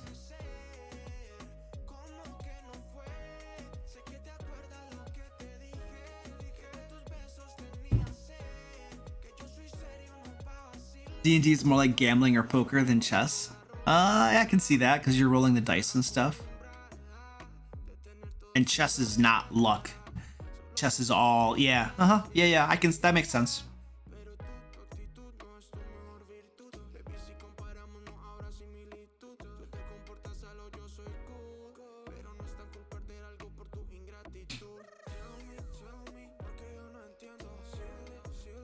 Taylor says, do you have any advice for coming up with and balancing homebrew magic items? A lot of what I come up with is either ignored or inadvertently OP. Yeah. The OP part. The way to do that is basically to compare whatever it is you come up with other things that are in the book. That's really, you have to compare the level of power with other things. And once you get familiar with the magic items and how powerful different magic items are, that helps you to determine the rarity. Is it uncommon? Is it rare, very rare, or legendary? And also you can think about what level would I want to give this to my players at? Is this a type of magic item that I wouldn't give to them until like level 15 or something? Because then that's legendary. If this is something that they could easily have at like level 1, well, that's probably common. It's not very powerful at all. So that's something else to consider too. But it's just a guess. You're ultimately just going to rely upon your experience and your knowledge of other magic items to gauge how powerful the magic item you're creating is.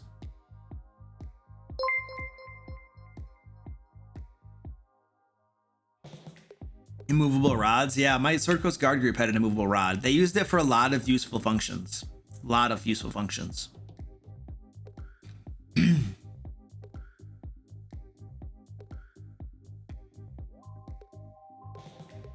Fred likes giving household gadget magic items. Think of some kitchen appliances, like a D&D version. Akshat! Glad you like the channel, dude. Thanks for hanging out with us.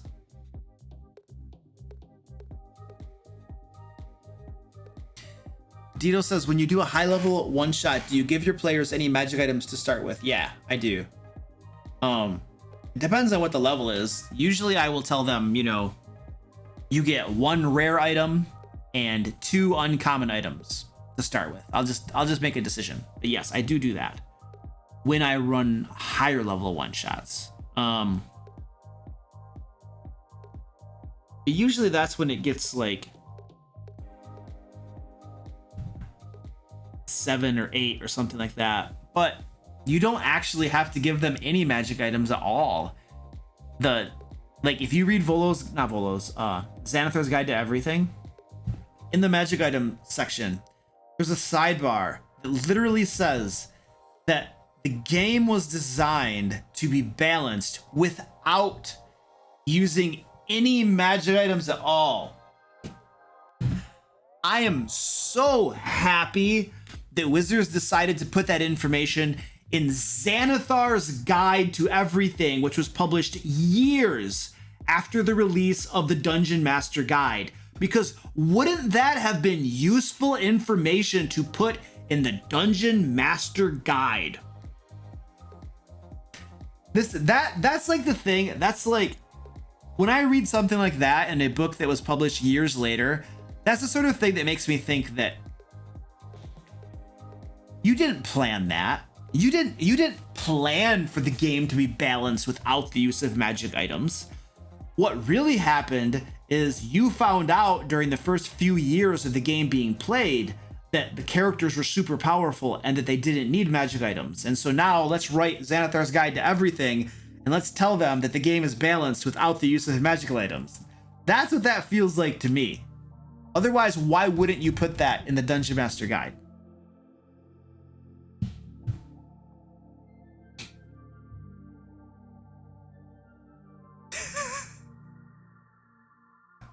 What are you talking about, Dito? The rant? That was just a little bit. That wasn't that much of one. It's a little bit.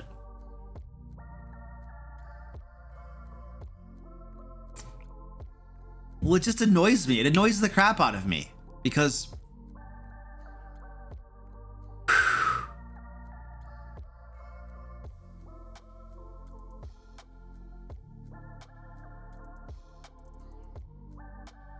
Munchgum says, do you prefer throwing big threatening monsters at your party, or do you prefer to throw in more subtle dangers like a succubus or doppelganger? Both. I think you gotta do both. Like having a big huge meat bag that's just beating the snot out of them, that's a different type of threat. You know, the succubus that the bard seduces and then creates like a Cambion army with, you know, that later comes back to haunt the party. That's a whole different type of fun too, you know? So I think both of those things are cool in their own different ways.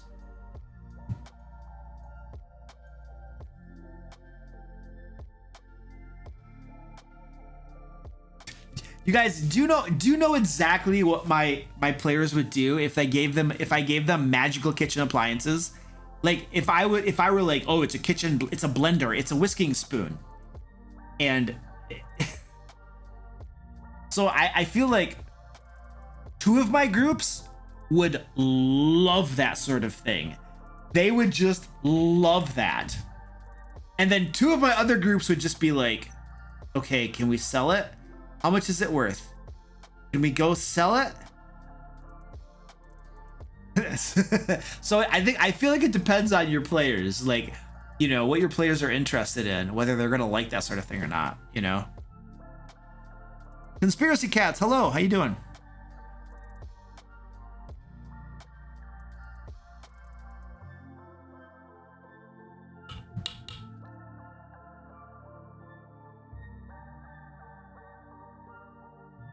Tiny hand. Oh yeah.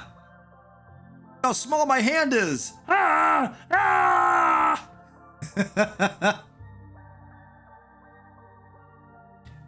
I'm doing okay, Conspiracy Cats. Actually, my throat is really getting hoarse right now. I'm not sure why. So I'm trying to calm down a little bit. And I'm trying to talk a little bit softer so that I'm not stressing out my throat. It actually probably would help me if I took these off. The headphones actually make it more difficult for me. Maybe if I try to loosen them up or something. Oh, it was getting a little tighter. I don't know why, but I just don't like... I don't like streaming with headphones on. Oh, that feels a little better. That feels a little better. I think that strap was getting a little tight. I have a big head, though. Hey, Master of the Game, what up, dude? Stop talking so much, Luke. Yeah, it's hard. It's a stream, dude. I have to kind of talk. It's kind of the deal. But I don't have to talk as loud. I can quiet down. Actually, so with my fancy new streaming board, it has like cool fancy stuff. It has a condenser, you know, and then a gain on the back end and stuff, so I can actually talk pretty quietly, and it still comes across to you guys as almost the same volume as if I were shouting like this. Yeah, so it's pretty snazzy. Oh man, my coffee cam. Gotta put my coffee in the right spot.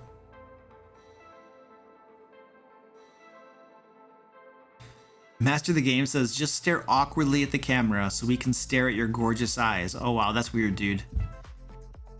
That's really weird.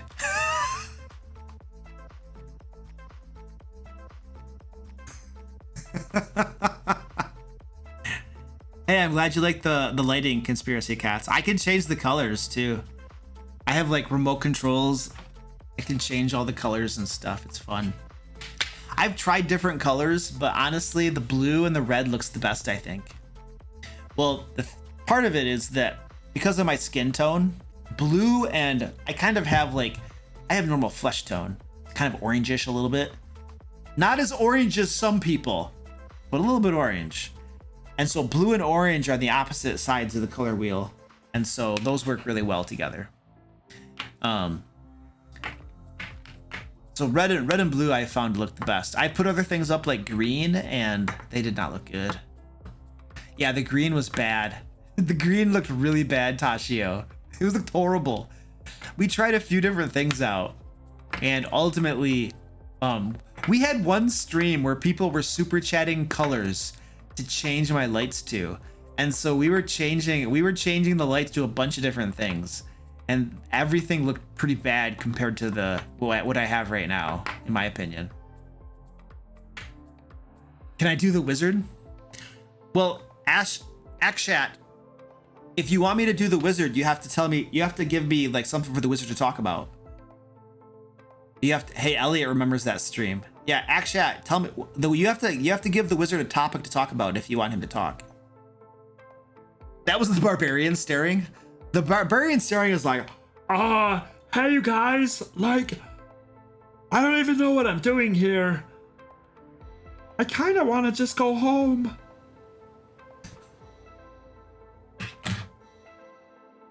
Tacos. Yeah, our carnivore was there for that stream. Yeah, we had some weird colors going on, totally weird colors. Cameron says, do you include weaknesses in plans? Bad guys, monsters, trap, and other things. Some of my players think they're fun, but on Guy did not like it. I do not intentionally include weaknesses because here's the thing. I'm just kind of thinking this through. I don't intentionally include weaknesses.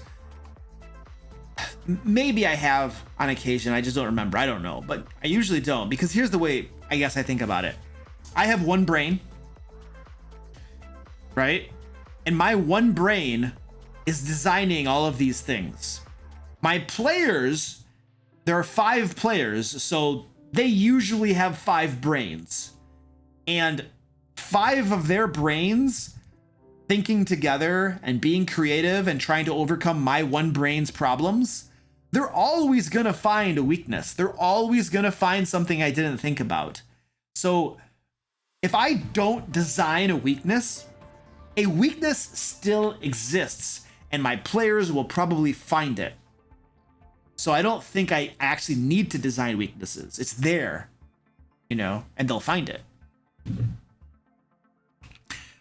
Gabor, brain action economy. Yes, that's exactly what that is. Somebody's talking about tacos.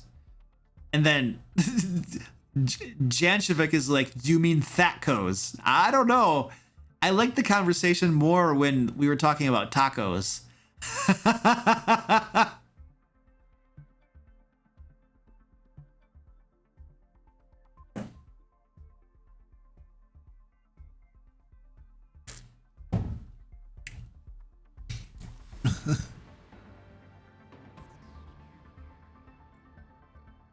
Joshua says they think crazy outside the box and then take the fight to the big bad. That literally just happened to me. Make the wizard talk about fireball. Okay. All right. So the thing about fireball, if you're going to use fireball, then you need to remember you always want to cast fireball. Always. You walk into the room and you see kobolds, goblins, it could be a red dragon, it could be fire elementals, it really doesn't matter. You always cast fireball. It'd probably look better if I put the hat on. All right, Master of the Game. See you later, dude. Yeah, I'm gonna be in one of those games. I'm probably gonna be tired. I'm gonna be like, that's what I'm gonna be like in your game, dude.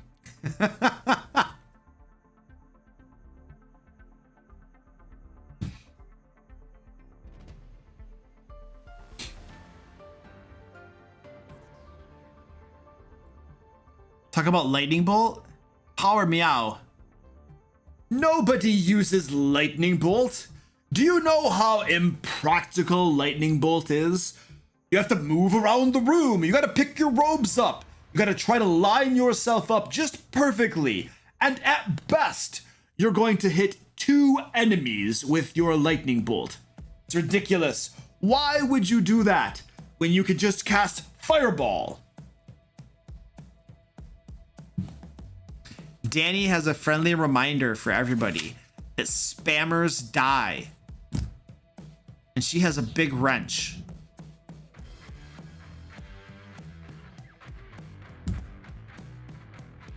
Oh, Joseph. Yeah, I'll be good for your game, dude. Don't worry about it. We'll be good to go, man. I'll be tired after your game for the next game. As I have another game right after your game, dude, that I gotta go to. That's the one that I'll just be like, is there an auto attack in D&D? Can I just like, I remember when I used to play Diablo 2, there's like an auto attack button and it would just be like, and you're just like, all right, cool. What about warlocks always using Eldritch Blast? Oh, that message got retracted. All right. I guess I won't answer that one anymore.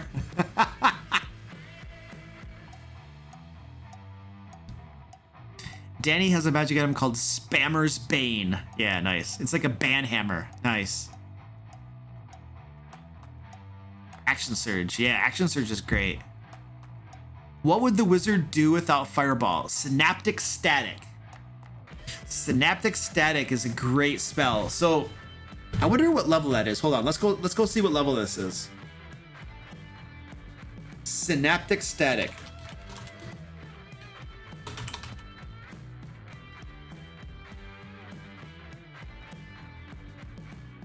It's a 5th level spell. That's unfortunate because it does the same damage as Fireball, except that it's a 5th level spell. I mean, it does do this muddled thoughts crap. I mean, the muddled thoughts is actually pretty bad. attack rolls and abilities. That does suck. That does suck, but I don't know. 5th level spell. What I like about Synaptic Static is that it's an intelligence saving throw. And as an intelligence saving throw, that's beautiful. That's what you want to use against your players. I actually, you know what I should do? I should just homebrew. I should just take Fireball and turn it into a Psionic Blast. 3rd level, same damage, only it's no longer a dexterity save. It's an intelligence saving throw. And it does psychic damage. Boom, there you go. The Barbarian will get hit for full force. Everybody will fail their saving throws. And technically it's the exact same, it does the same damage. It just has an intelligence saving throw. And it does psychic damage instead of fire damage, you know? I should do that. That's such a good idea. I don't know why I haven't homebrewed that before.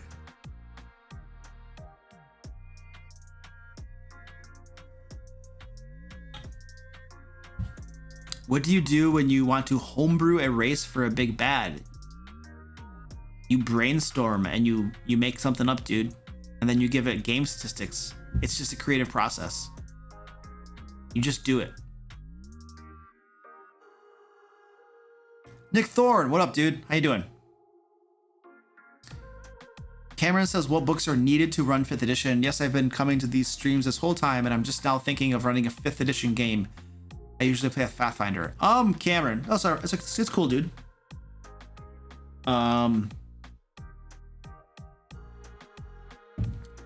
You really only need 3 books.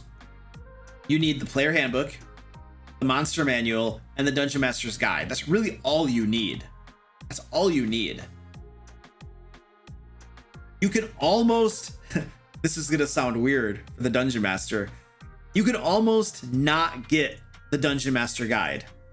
I feel like the only part that I actually use on a regular basis in the Dungeon Master Guide is the treasure section. It talks about the treasure tables and the magic items. The rest of it, like, I've read it and I remember it vaguely, but I don't refer to it a whole lot. You probably still want to read it. There's probably still some useful there's still useful information in there, but I just don't use it a whole lot. Mostly it's the player handbook and the monster manual and the other monster books. But those 3 books are all that's really required to run 5th edition. You don't really have to get anything else. Nick Thorne says, what miniatures do you think are the most important to get? I don't think it matters. So I'm gonna guess that your question is stemming from, I don't have any miniatures and I want to get some. So what should I get to make sure that I have the most important ones to run a game with? So if that's the thought behind the question, then I would say you want some miniatures to represent player characters. Okay, so a wizard, a rogue, a bard, a barbarian, a fighter, a cleric. You want some like player character miniatures. And then you're gonna want probably something like a goblin or an orc type, a wolf or a bear or something, some sort of beast, you know. And then maybe some larger ones like a troll or something like that, you know. Maybe an even bigger one like a giant or something. You just want a variety of different sizes, and then you can have them represent whatever you need them to represent. If you're running, if it's a wolf in the game and all you have is a bear miniature, you use the bear miniature. It doesn't matter that it's a wolf. You just put what you have on the board game. My best recommendation to you, if you're just starting out getting miniatures, is actually going to be to get probably this box set right here. This right here is probably the best thing you can get. It has about 40 miniatures in it, and it costs like $50. And this right here is probably the best thing you can get. I'm gonna get a link for you in a second. So you're gonna spend about $50 on that game, and it's gonna come with pretty much all the minis you need to run the game. You don't really have to get any more. It has a sufficient variety and quantity that you don't really need anything else.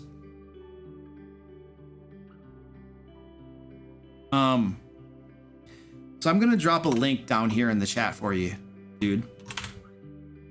And if you go to that page, one of those lists on there is cheap miniatures for D&D.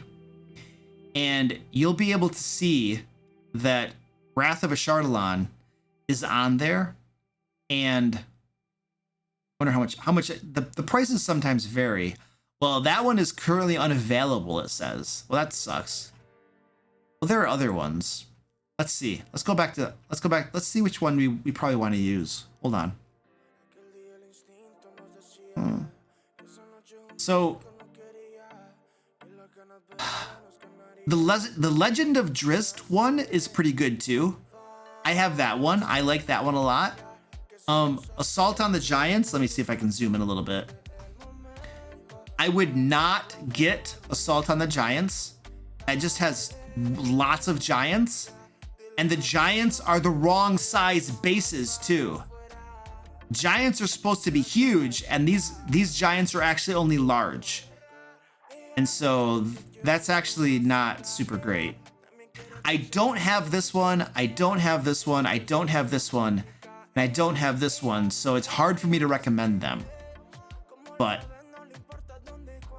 anyway, you got a selection here to choose from.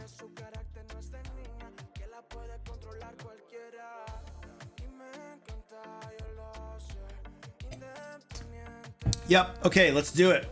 It's time for us to do our villain creation now.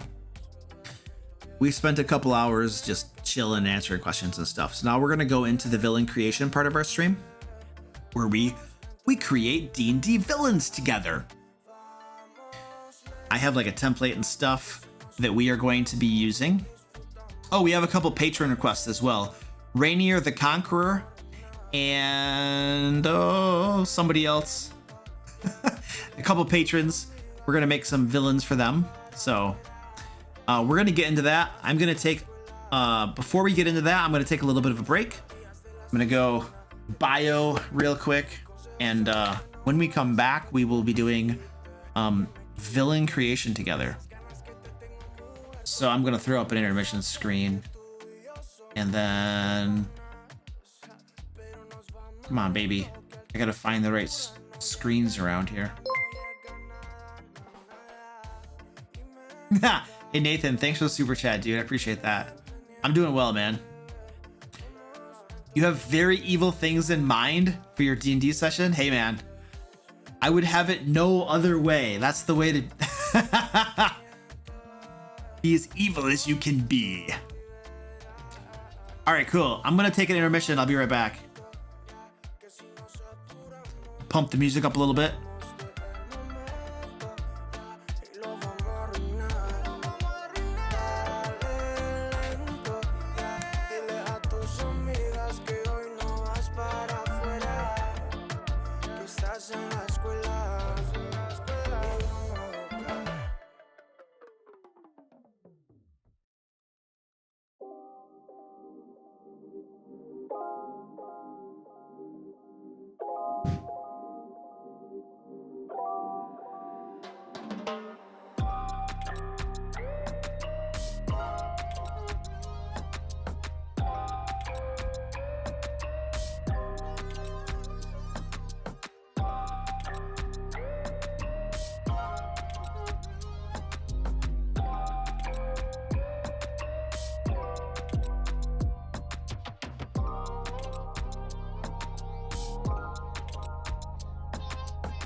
All right, cool. Ready to do this? Oh, what are we talking about? Gary? Gary the intern? Larry the lurker lurked lurkingly behind his golden doors. Hey, Bakul, what's going on, dude? How you doing? Ender Warlock, hello. Good to see you, man. S. What up? Dio Senor. Nahul, hello. Buenas, ¿qué onda, hombre? ¿Cómo te va?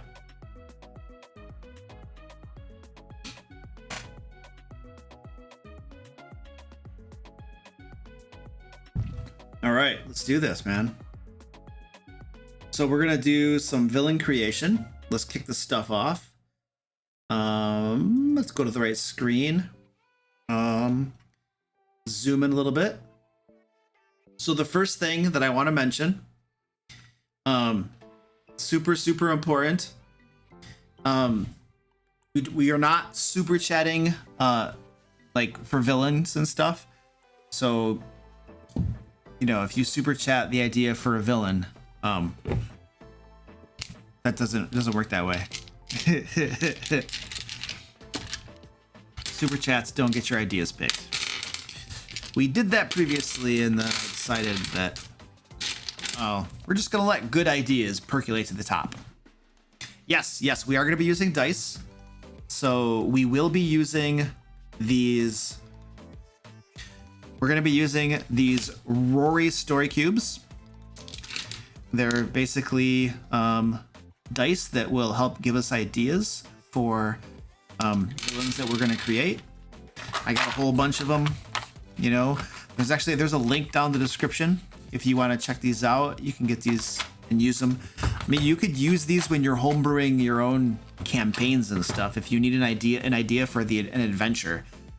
I've used these now to create magic items. I've used them to create factions. I've used them to create. We're going to use them tonight to create villains. So these things are pretty versatile. You could use them for a whole bunch of things. I'm pretty much using them for everything now. So the process is we're going to roll the cubes. The cubes are going to help kind of give us a sort of guideline. I'm just going to take those off for a little bit. The cubes are kind of going to give us a little bit of a guideline, or not a guideline. They'll give us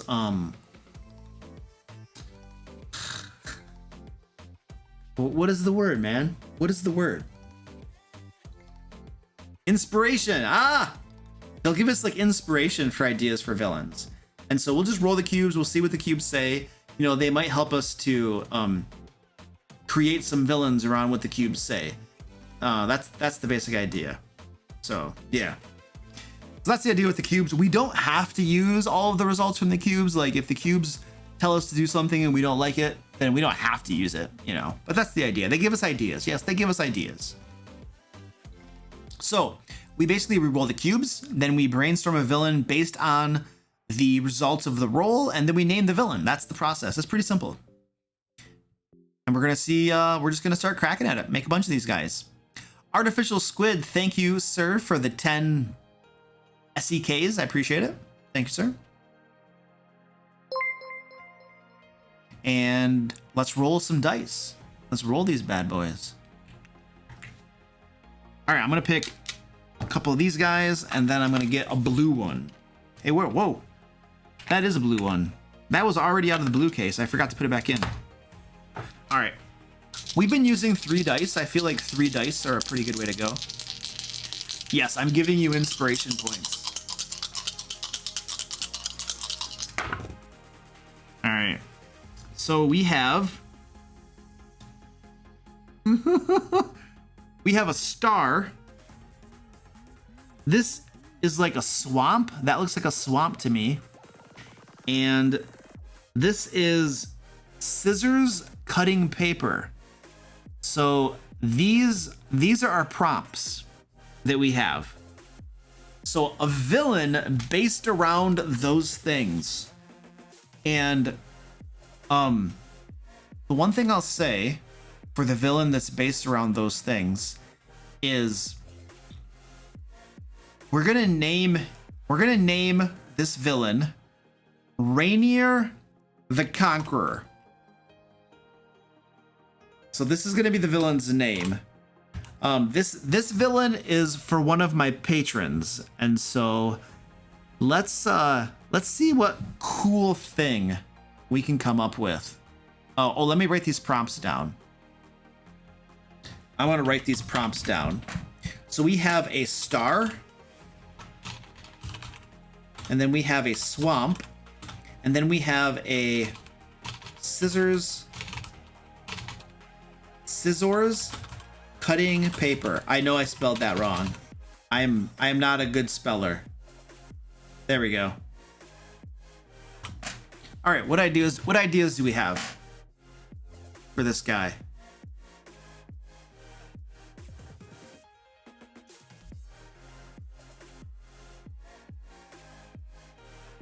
A villain falls from outer space, sets up base in a swamp, and gives paper cuts. Oh,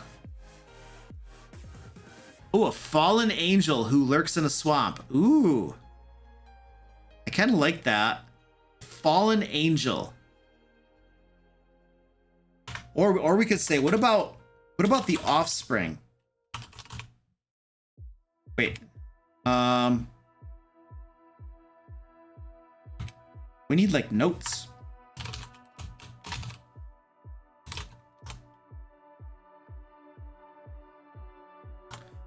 The offspring of a fallen angel.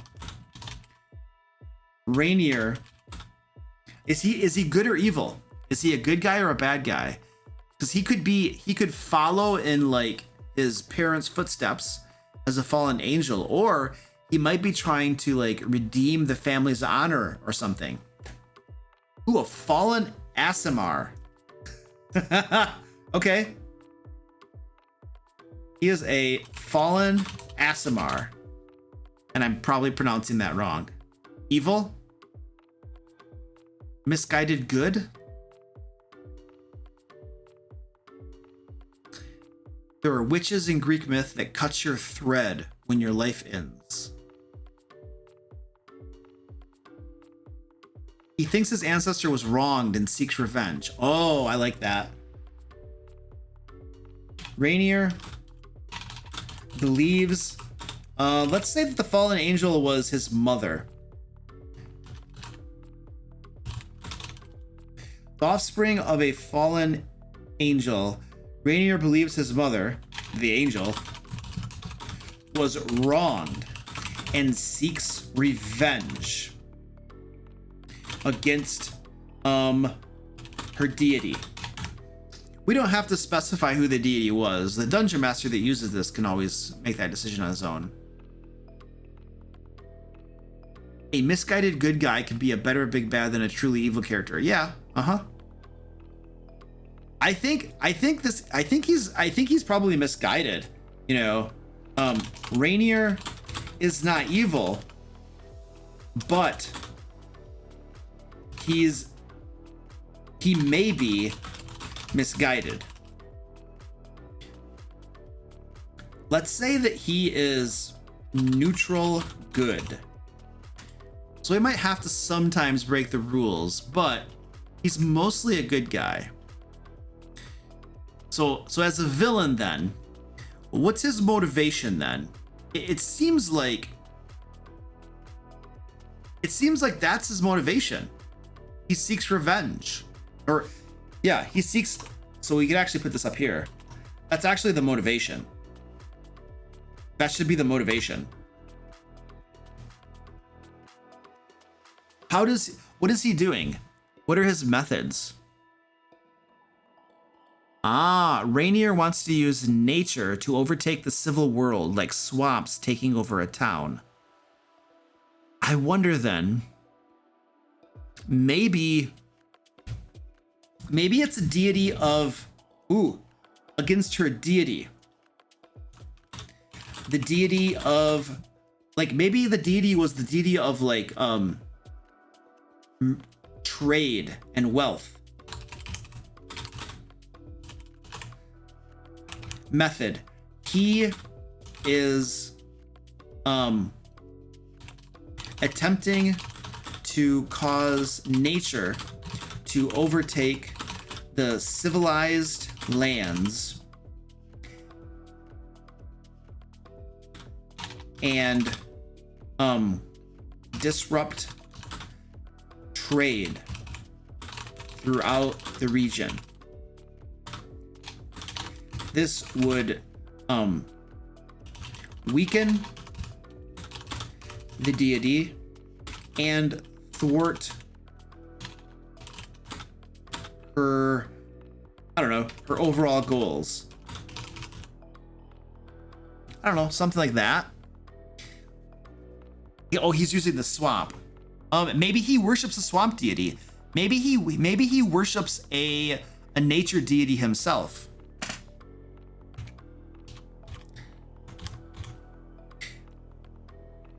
So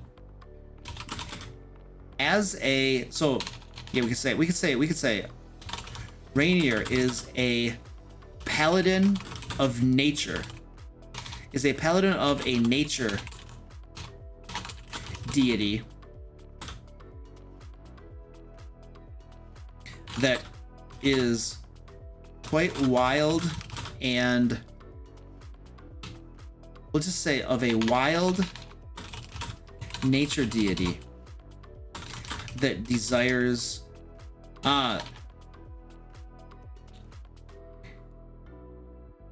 would he say? He likes swamps a lot. The nature deity likes swamps, or it's his preferred environment.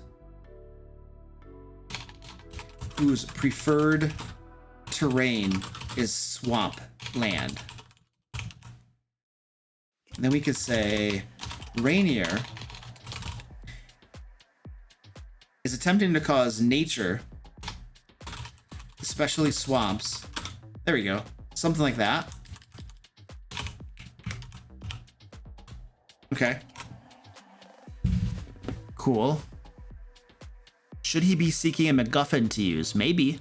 What would the MacGuffin be? Oath of the Ancients? Yeah, he could be an Oath of the Ancients paladin. Yeah. Yes, he could be neutral good if he's causing harm in the short term to cause a long-term good for the people. Yeah, I agree.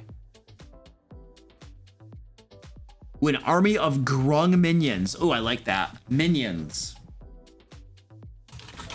He has an army of faithful grung minions who worship the same nature deity as Rainier and believe him to be a, what do you want to call it? A prophet. A prophet. That's not how you spell prophet. I mean, that's one way to spell prophet, but it's not the right way. And believe him to be a prophet. Okay, cool. That sounds really good. I like that. What else we got? A MacGuffin is an object that you need to obtain to accomplish some goal. An avatar. Ooh, that's even better. They believe him to be an avatar of their deity. Cool. All right, Natalie, you gotta leave soon. That's cool. Thanks for hanging with us.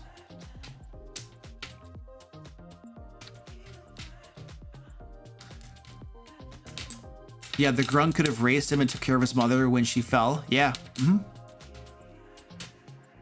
Yep. That could be cool.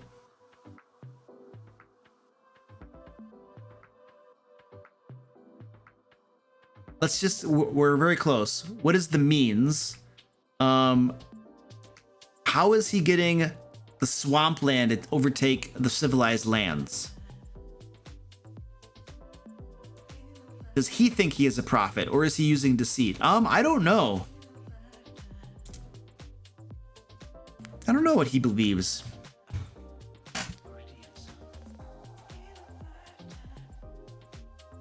How is he getting the swampland to overtake the civilized lands?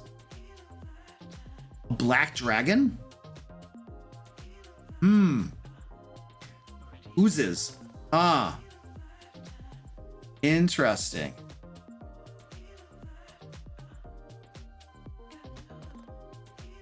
You don't think this is neutral good? Huh? It might not be. Who cares? Just delete it then. Just get rid of the alignment altogether and it doesn't matter.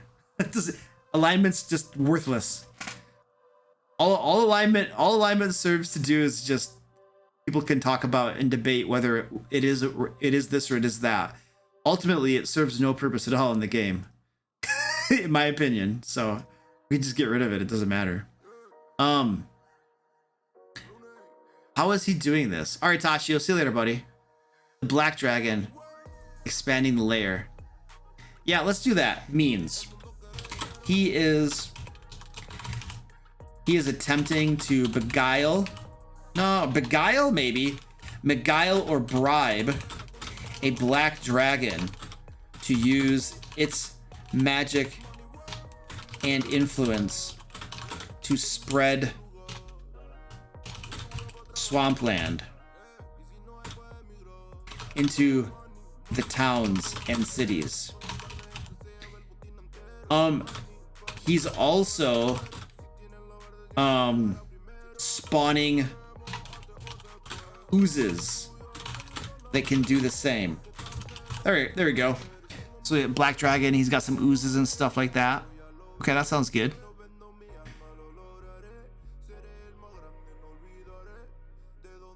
All right. What are we missing? All we're missing is... Do we have anything from a star? Yep, the fallen angel, the swamp. Scissors cutting the paper. Do we have anything to represent scissors cutting the paper? I don't know. We have flaw, the secret, or a weakness. So what could be a weakness? Should be his mother. Oh. Well, where is his mother? And why is his mother a weakness? Like, we have to expand on that.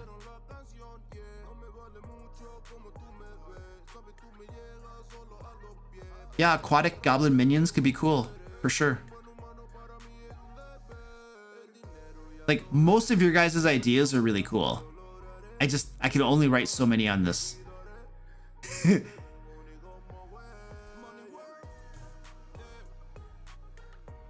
His weakness is his mother's sword. We need to expand on these ideas. Like, why? Why? She doesn't want him to rage a path of war. Oh, now that is interesting. Okay. His mother doesn't want him to seek revenge nor bring suffering on the civilized lands. If she were to find out that he was doing these things, she could become an ally against her own son. Bam! I like it. Cool. What about a lair? What about a lair? Let's talk about lair.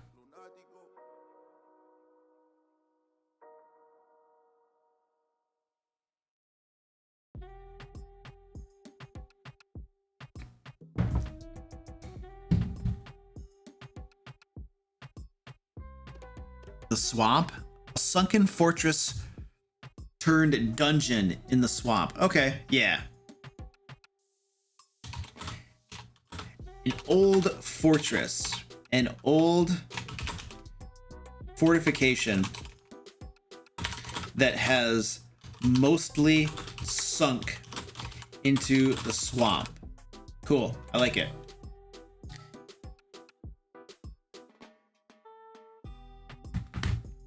And as far as the adventure idea, I mean, I don't think we have to necessarily write anything here. Like, what's the adventure idea? The players stop him?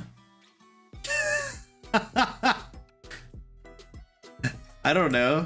It's kind of written itself. I think the adventure idea is written itself. So I don't know. The players have to stop him.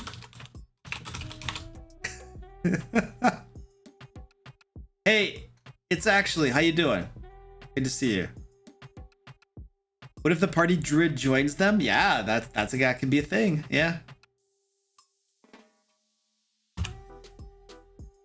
I think that's good.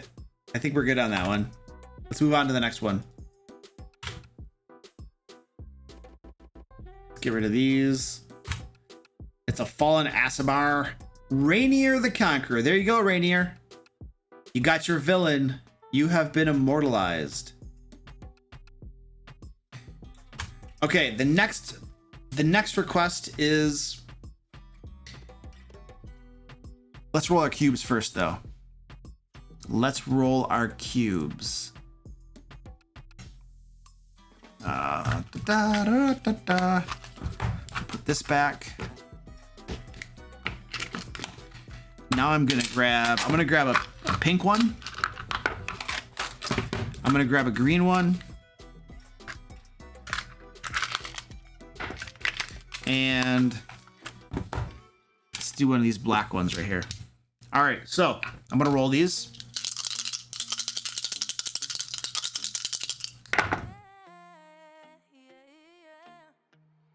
I have no idea what that is. Does anybody know what this one is? Like, what is that? Any ideas? Like, I don't know what that is. I have no idea. Is that a computer? That looks like a computer. That sounds so satisfying. The dice rolling.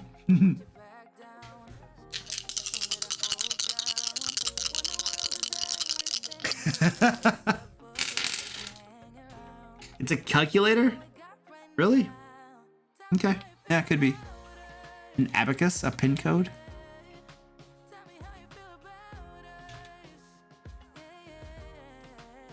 HA Silver Radio says morality is determined by a combination of intent, action, and consequence, not intent alone.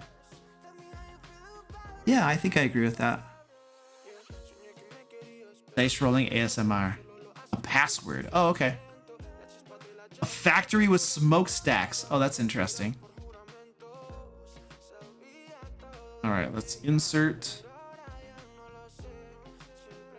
Come on.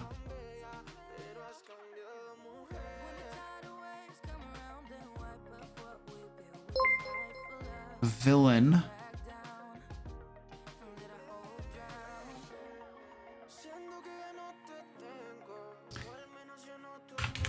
So we have a, oh, what was it? Somebody had an idea.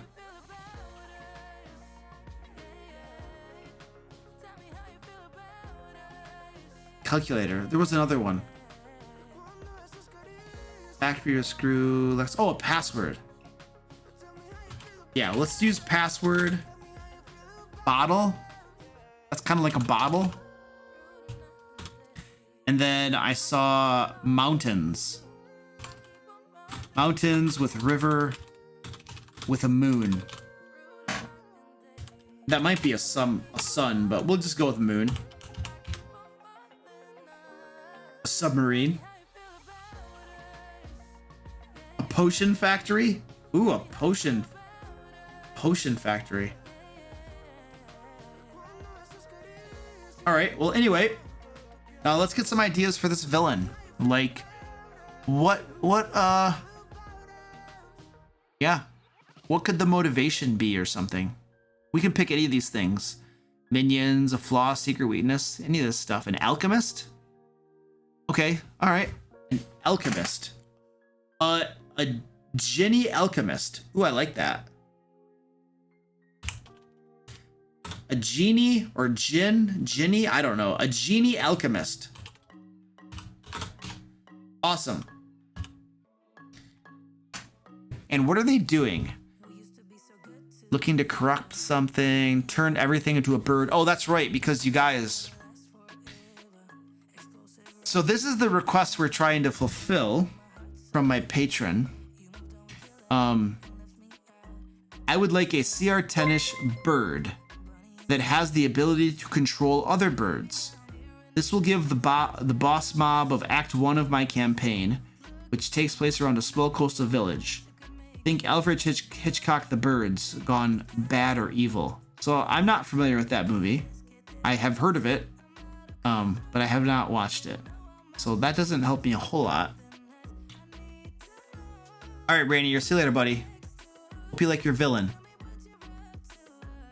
So we got to do something around a boss that's able to control other birds.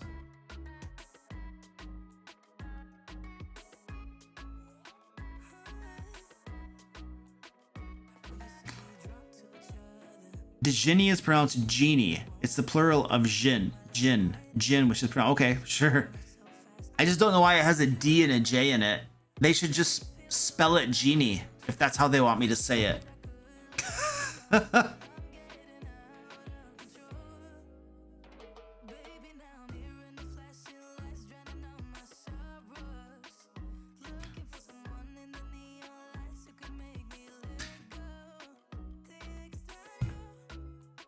Kenku. So I think we can say minions. We could say that he has Kenku. He has a colony of Kenku that follow him, and he has used magical potions to enslave a group of Aarakocra. I don't know how to spell that. How do you spell Aarakocra? Somebody should know how to do this. Because I cannot.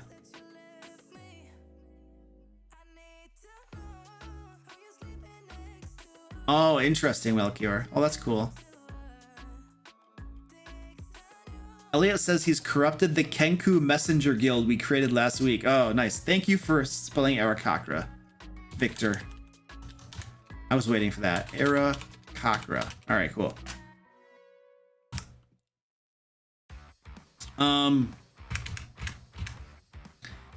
So what's his motivation though? Like, what is he trying to do? He's trying to take over birds, but why?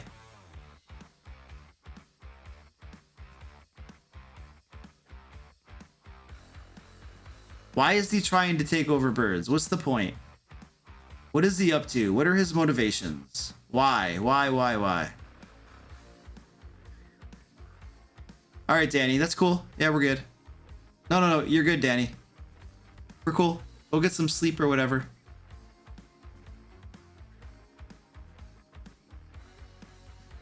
Research about humanoid.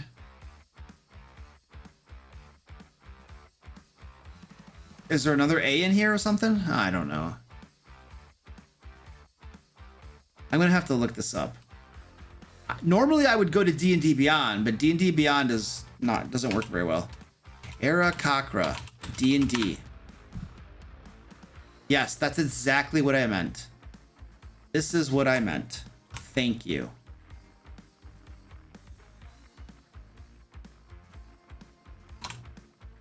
Got it.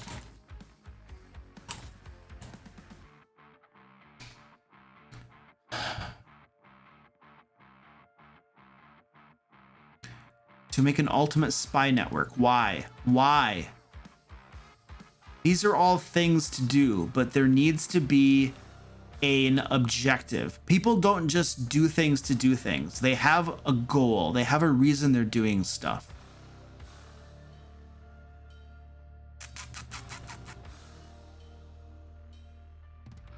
Researching about polymorphing and grafting bird parts on humans.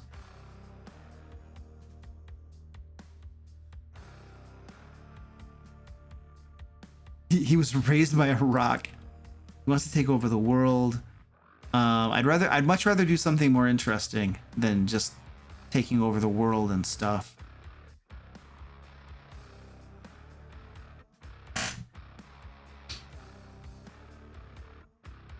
Yeah, I don't know.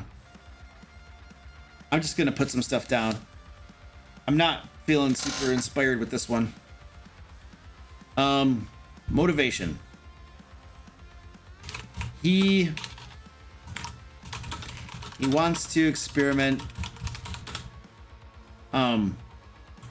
grafting bird parts on humanoids to create his own perfect race of avian humanoids. I don't know.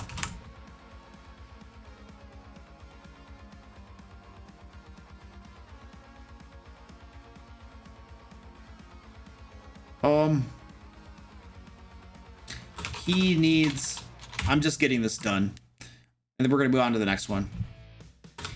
He needs gold and ingredients to make this work. Method. He uses his Kenku and Arakakra minions as part of a spy network that gathers dirt on nobles and merchants. They then use that information to blackmail them and get money to further his research. Okay, there we go. We got the means. That's done.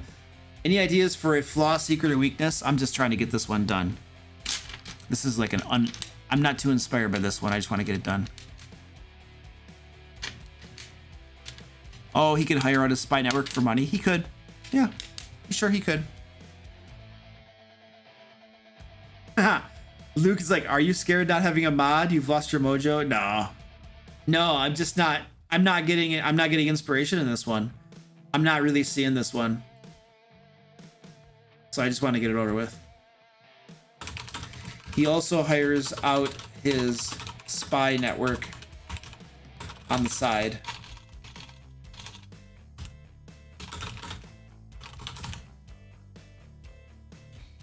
He's too greedy. He's afraid of the crowd. Can we try a few without dice? I like when you pick good ideas rather than random dice gimmicks. Yeah, we could try that. We could try that. Remember, not all villains are big bads. Yes, that's true. Some are just common villains. That's true, Munchgum. Thanks for the $2 too. He's afraid of the ground. He's scared of humans flying.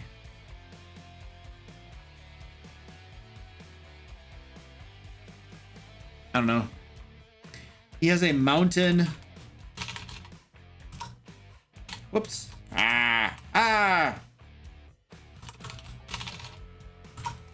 A mountain eerie.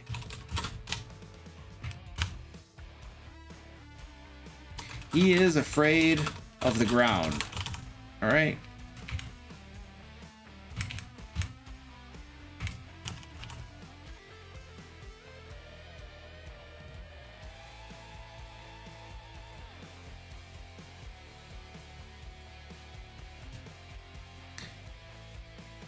He doesn't have legs. He have claustrophobia.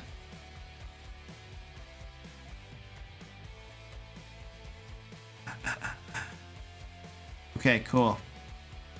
Let's name him. Let's give him a name.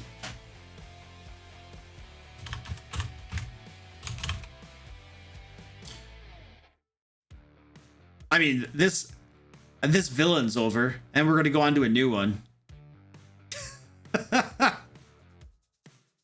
We try to find one that's more inspiring. Gilmore? Valstag. Okay, there we go. Gilmore. Valstag.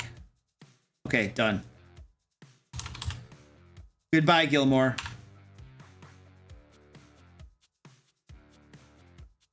Let's see if we can have better luck on the next one.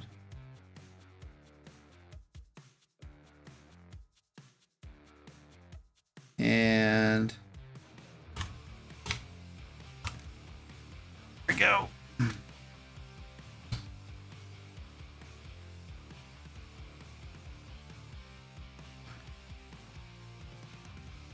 Well, that's AJ Silver Radio. Thank you. That is a good weakness. That is a far better weakness than what I have here.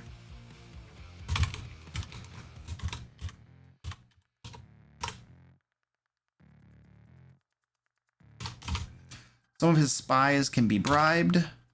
There we go. Cool. That's good. Okay, next one.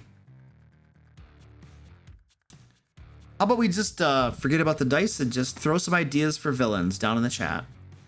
And we'll see what happens. See if we get something decent. I just did not feel that villain, that last villain. A lich. An evil duo of twins? Interesting. I'll get some more coffee. Ooh, a turtle. A turtle villain.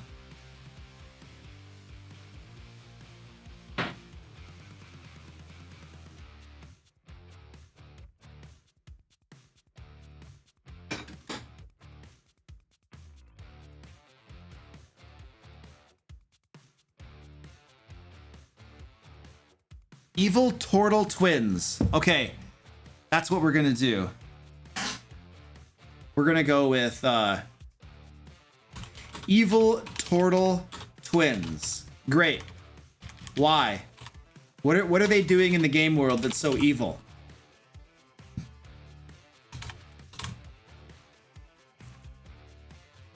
What are they doing? Do they eat pizza? I don't know. Low-level campaign. They're necromancers. Being evil. Fantasy mobsters of a city. Oh, yes. Okay, okay. But why? Why? Dang it. They are mobster. They are the leaders of a major mob in the city. Okay, but what are they doing? Okay. Why are they mobsters? What's the motivation? Like, what are they doing? What are their goals as mobsters? They were raised by the Don and took over when he died, trying to stop a noble that has racism issues. They're trying to monopolize the cooking industry. Oh, Nick Thorne. I like that. Okay, cool. They are leaders of a major mob in the city that is trying to monopolize the cooking industry. Okay. More details. Let's follow this thread. More details. Let's talk about this.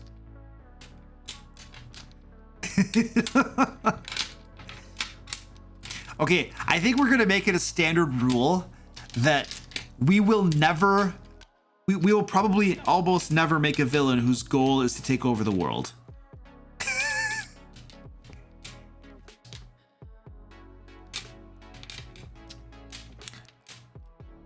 So their motivation is to monopolize the cooking industry. Is that it? Is there a reason they're doing that at all, or is that pretty much the goal?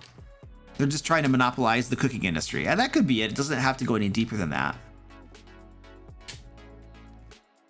They're horrible at cooking.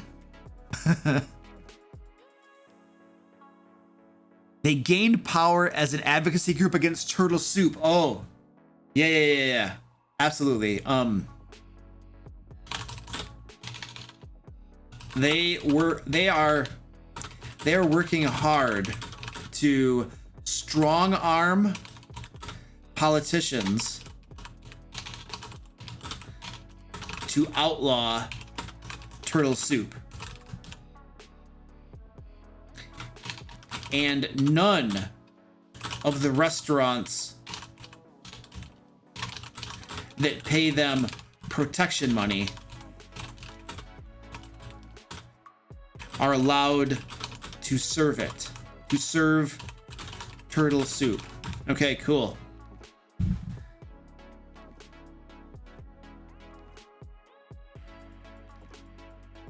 They frame other chefs and try to make it look like they have other bad food. Yeah, that's the method. That's the method. Okay. They frame other chefs, making it look like they have bad food in an attempt to put them out of business or to make them sell their businesses to their mob. Okay, cool. The party must make a restaurant and become the better brand.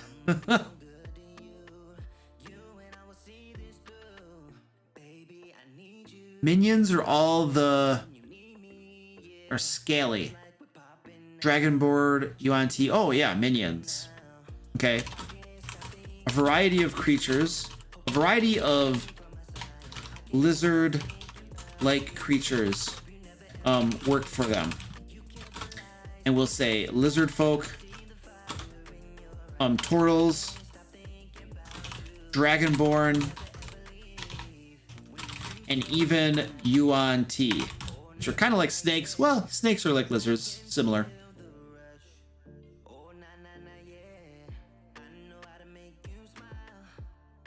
Kobolds. Oh yeah, kobolds.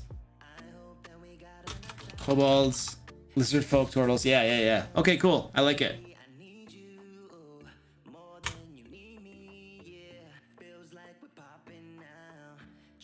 I like it. Okay. When their mob buys a restaurant from a competitor, they immediately fire the staff and put kobolds in charge and put expert kobold chefs and wait staff in charge of everything. We should say expertly trained. There we go. That's awesome. Welcome to McTurtle. What can I do for you, sir? Oh, that's awesome, Heziel. Nice. Yeah, basically anything with scales. I like it. Oh! Rayan. That's a good idea for a secret. Okay. The secret or weakness, the flaw is that the two twins secretly hate each other and each desires the other's downfall. The PCs may be able to manipulate one against the other. Cool. That's great. Matthew Maple, you're back. Hey, what up? What about a lair? What would their lair be, you guys? What would their lair be?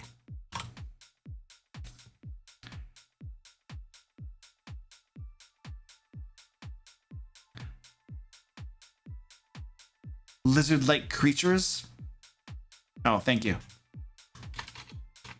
What would their lair look like? A pizzeria? The remains of a dragon turtle. Yes, yes, yes. Their lair. A pizzeria built in the hollowed out shell of a dragon turtle. Nice.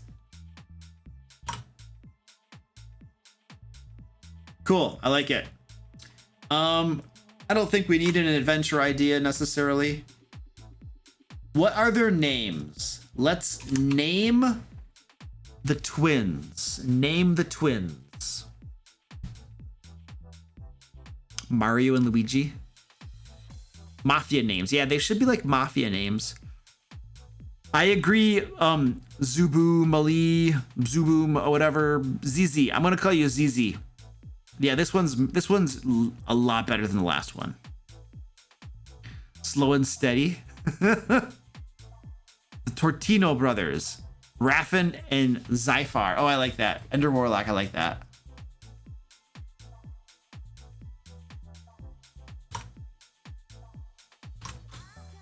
Here we go.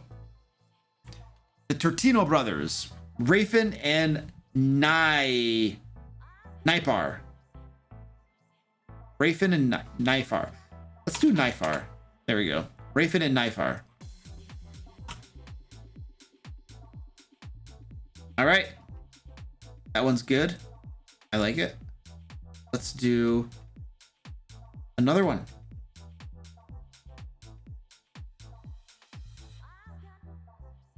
Give me some ideas. Ideas for some villains. Ideas for some villains.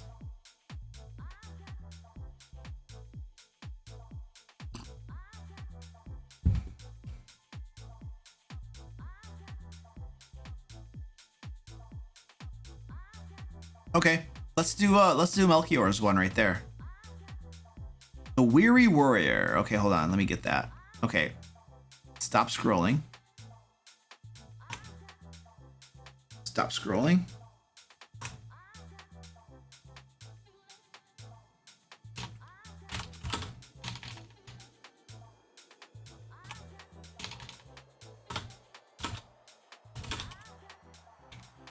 Okay, so he is compelled by a spell to challenge and fight anyone who is roughly equal to him in strength. He used to like fighting, but now it's a curse.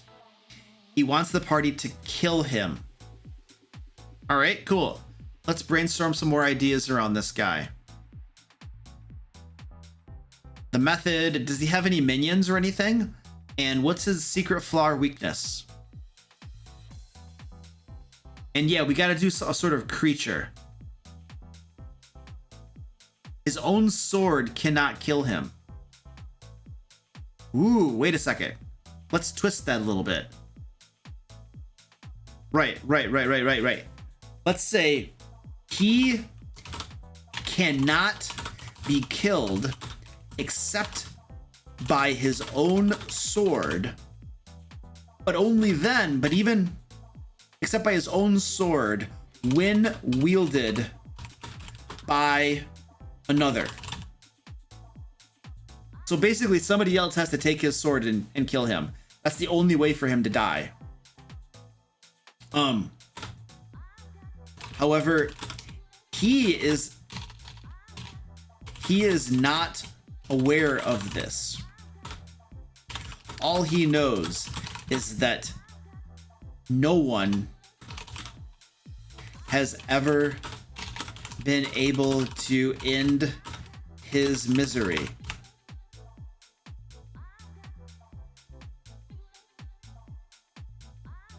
Yeah, well, we'll say that he has lived for hundreds of years. There we go.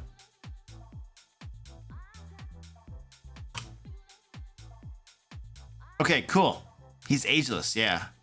No minions and he can't say no to any challenge. Oh, yeah. Yeah, I think he has no minions. His method. I think he roams. He roams the world looking for others to challenge in fights. He cannot say no to a challenge.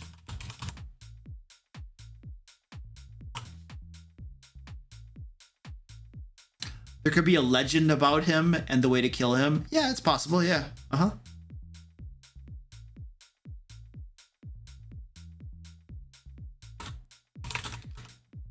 If the heroes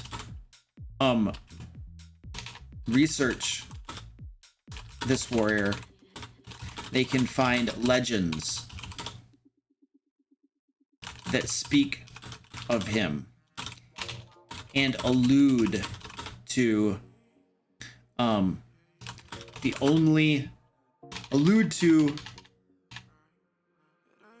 truth, allude to theories of how to kill him. I don't know, something like that. Nick Thorne, Lair, none. He has a cart that is carried by all he defeated. Ah, interesting. Well, let's say this. He doesn't try to kill all that he fights and defeats. Instead, when he defeats someone, he demands they pull his equipment cart for a week and a day in exchange for their life. Because he doesn't have a horse. He just doesn't have a horse. He makes people pull his cart around for him.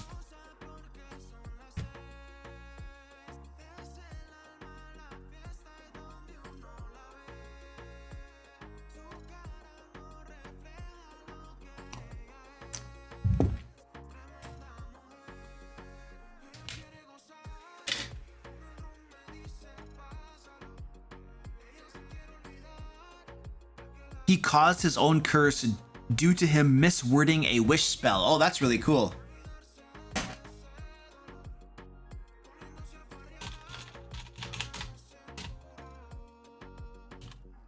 Yeah, we could say, this curse was caused, he caused this curse himself.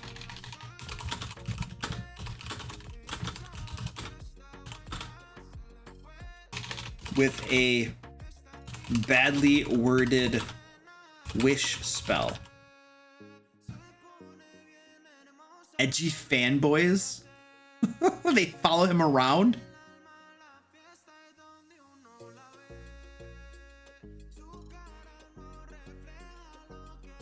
Ah, he was cursed when he won the battle against those previously cursed, and if someone beats him, they get the curse? That sounds like a curse that the players would love to have. I can't be killed.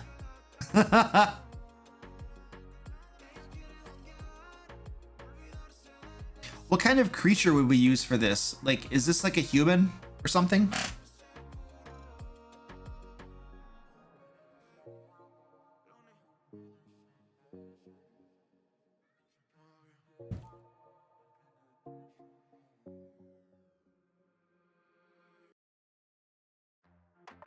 I don't know. I almost think it sounds cooler for this guy to just be like by himself. No minions or anything. An ogre? He's a cursed human.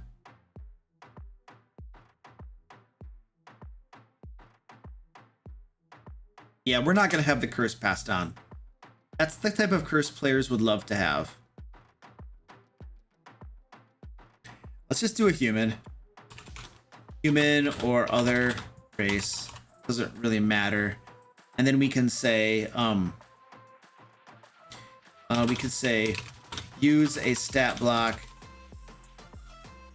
and CR appropriate to the party's level. All right. He doesn't really have a lair because he just wanders around with a cart. None. He roams the land with his cart. That's it. All right, let's give him a name. Let's give him a name. Yeah, we're not gonna pick an alignment. I think I'm done with alignment.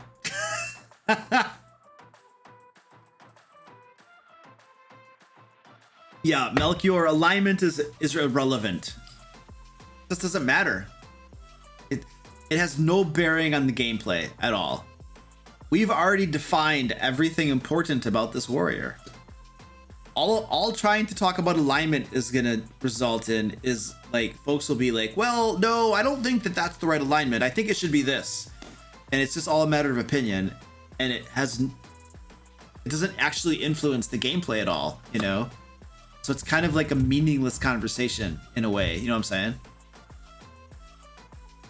Lucas McCloud. Harold the Ancient.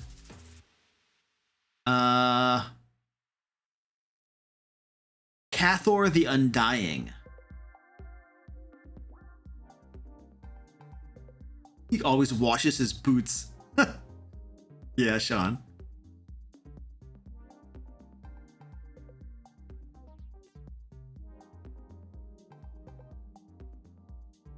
Old Man Guillotine. Wallance the Weary Wanderer. Oh, I kind of like that. Let's go with that one. Wallance or Wallace? Let's go with Wallace. Wallace the Weary Wanderer.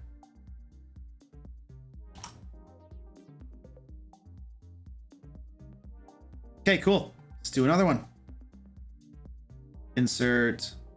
Quick parts. Villain template. Bam. Okay, give me some ideas for a villain. Ideas for a villain. Ideas for a villain. Dan the Machete Man. Yeah, it could be a Death Knight. Could be.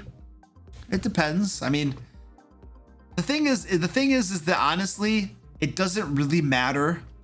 Like, this information here is what's important. The Dungeon Master could pick any stat block he wanted to and have all of this apply to it, you know? And it doesn't matter.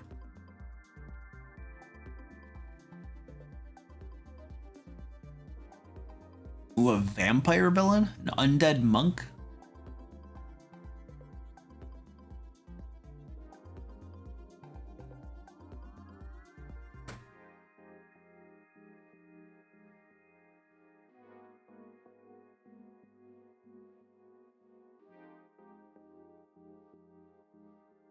A frost golem that was created by a mage and learned spells and gained intelligence. A fat noble who taxes his people to starvation.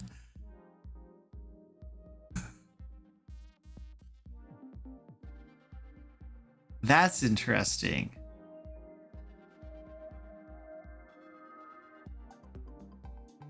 Presents as a middle-aged woman or old man, townsfolk. Man with hydra blood.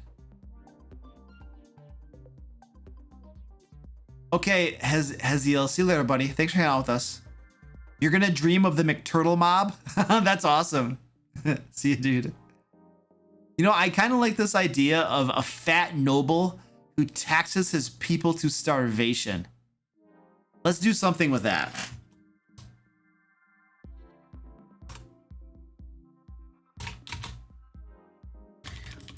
We've been doing lots of guys, so let's make this a woman.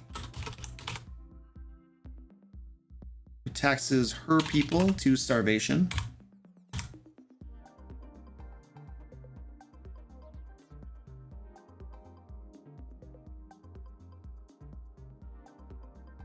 All right, let's do this here. Why? What is this noblewoman's motivation? Why is she taxing her people to starvation? What's her goal? Oh, the frozen north. A fat noblewoman in a cold northern climate. Okay. She layers on the makeup like frosting.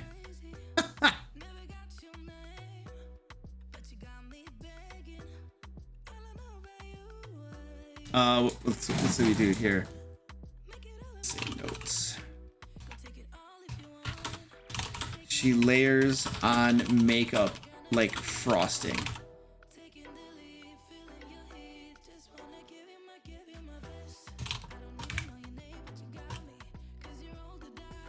to control the people through fear and starvation. So in order to rule, so yeah, we could say, so she maintains her rule through fear and starvation. Those who are most loyal to her and rat out others who work against her receive more food. Receive enough food to live comfortably.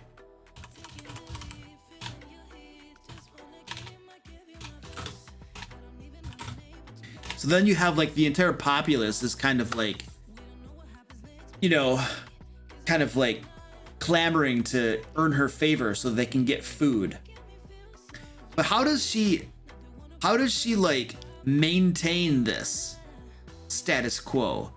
Because the populace could just rise up against her. What is preventing the people from just rising up against her and throwing her out of leadership?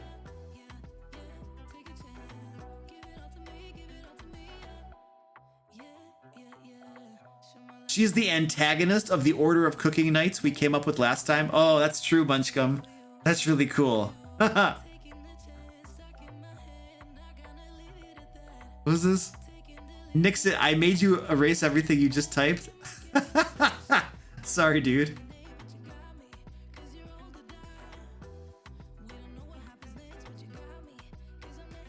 Her knights get well fed. Oh, she has an army of golems because she's a powerful sorcerer. Spammers die.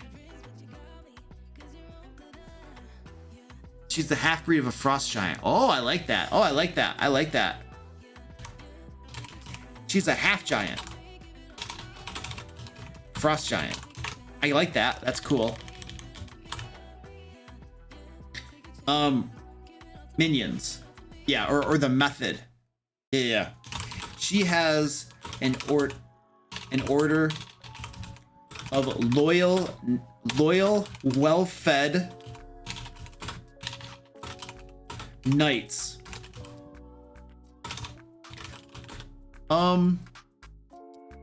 Mostly half ogres and half giants.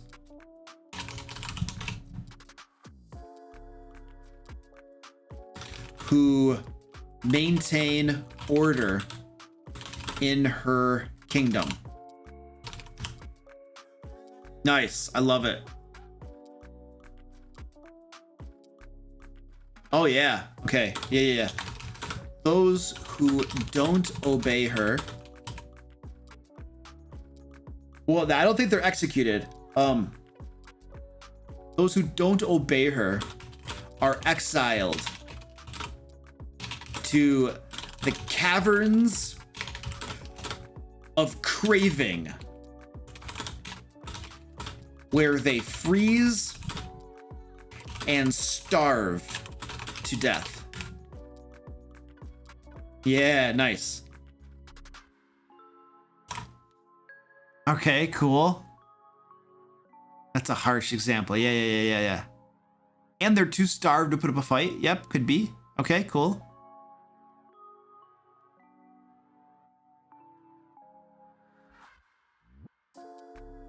Don't spam. Spammers die. That's our mantra around here. All right, I think we have the means. I think we've already talked about the minions. Let's talk about a flaw, a secret, or a weakness. A flaw, a secret, or a weakness.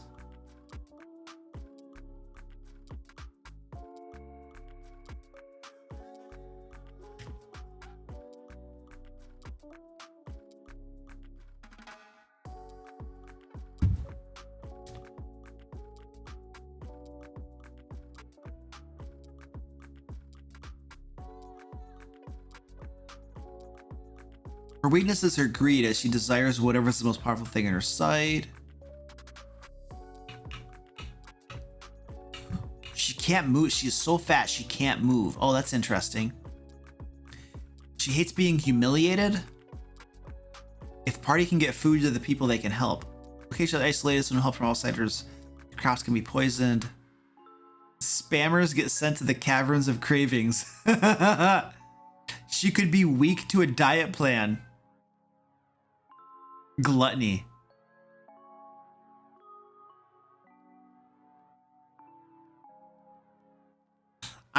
Okay, so let's say, okay.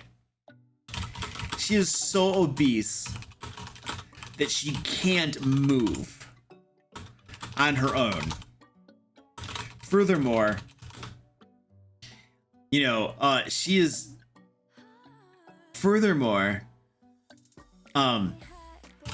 she can be influenced by promises of exotic foods from far off lands. I don't know, something like that maybe.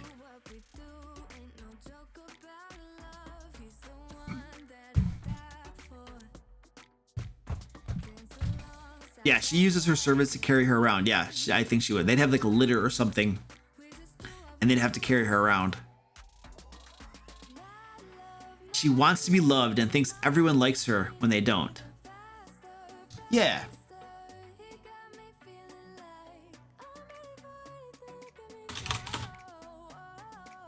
She has a... No, well... I don't know. Yeah, let's do the name. Your phone's dying, Nico? Uh-oh, dude.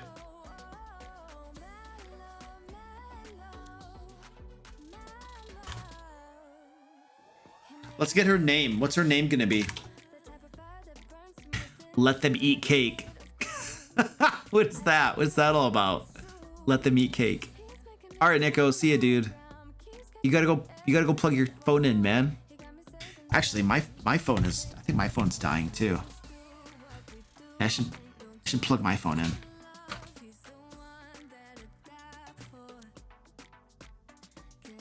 Figure it out.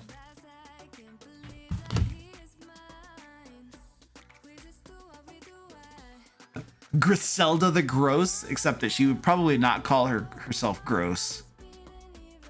Nico's gonna stay as long as possible before death. You're rolling death saving throws right now, and you might fail, you might die. Sylvia the Storm Queen.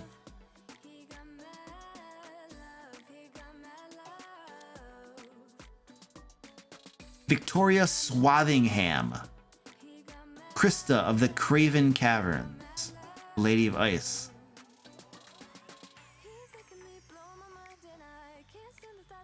Lady Gargantia Frostpeak. Griselda the Gorgeous. She thinks she's gorgeous. Oh, yeah, uh-huh.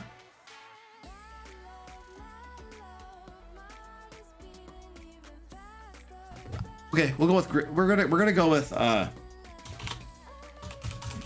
Griselda the Gorgeous. Sure, let's do it. Go on to our next one. I think we're done. Yeah, we got alignment. Nobody cares. Well, I don't care. Insert quick parts. Villain template. All right, awesome. All right. My camera, my dumb camera. Focus. I gotta go take a bio real quick, and then I'll be back in a second. So I'm gonna throw up an intermission screen, and then I'll be back. I'll throw the music up for you.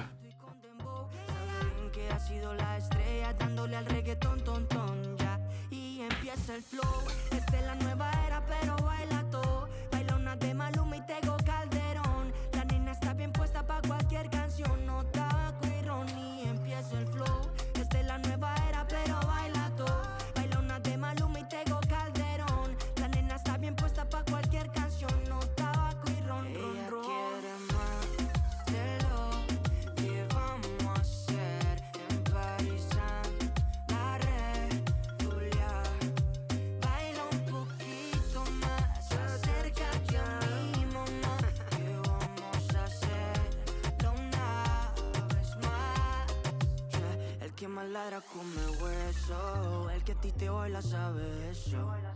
Y nos ponemos bien traviesos. Esos son efectos del proceso. Solo con esa mirada sé lo que quieres. Se ve muy educadita, hace sus deberes. Siempre ha sido la envidia de las mujeres. Por toda esa belleza y cómo se mueve. Sabes como tú me dejas después del party, en ti pensando. Cuando tú te sientes sola como una loca, a mí me llamas. Qué casualidad que pienses en lo mismo que yo estoy pensando. Escondernos en la playa jugando a solas de madrugada. Ella quiere más de lo que vamos a hacer en París, la regular.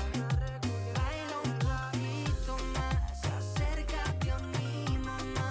¿Qué vamos a hacer una vez más? Ella es una asesina, la baby a mí me domina. Ya me tiene loco, malo del coco, ni se imagina.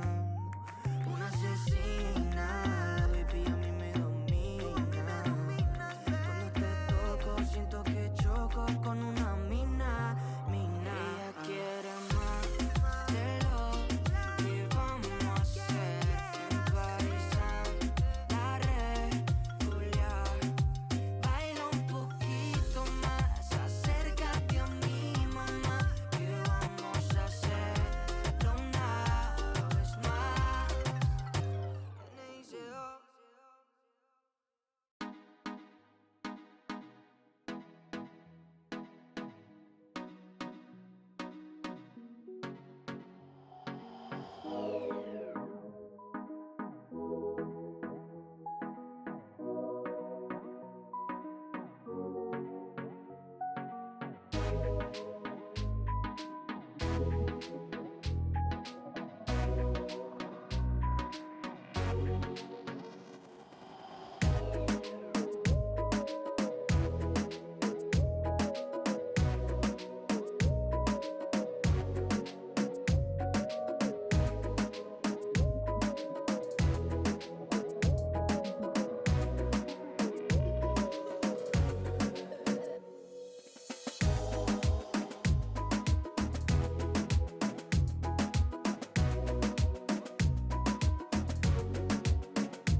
Right. Back.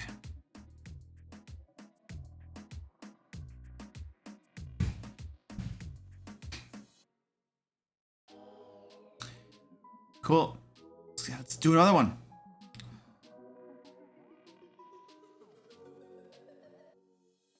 All right, guys. Throw some ideas for more villains. An evil bard.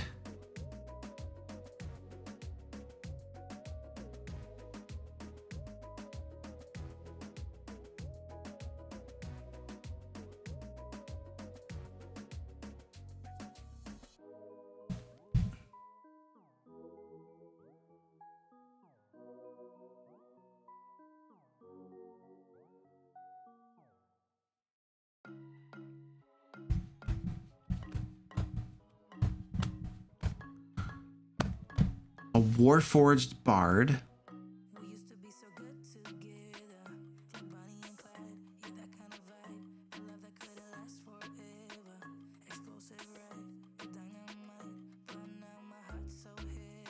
Larry just slammed his golden door in your face.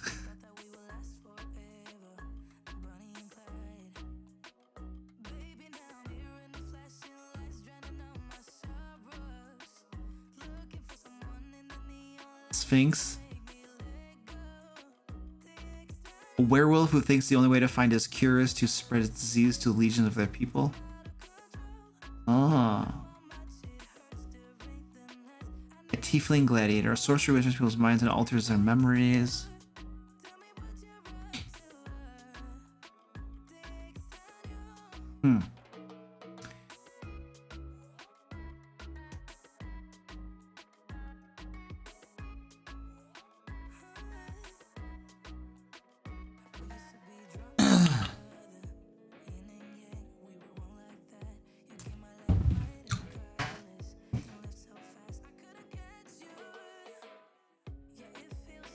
Yes, Thien, you saw a spammer die. You absolutely did. I don't know. We're gonna pick this one right here from Massey, an orphan. Okay. So the basic idea here is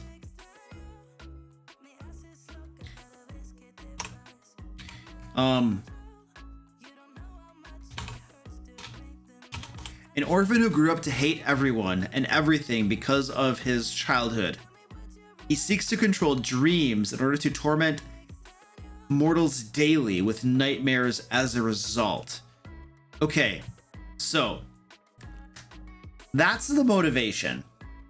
How is he going to control dreams? How is this kid gonna possibly control dreams?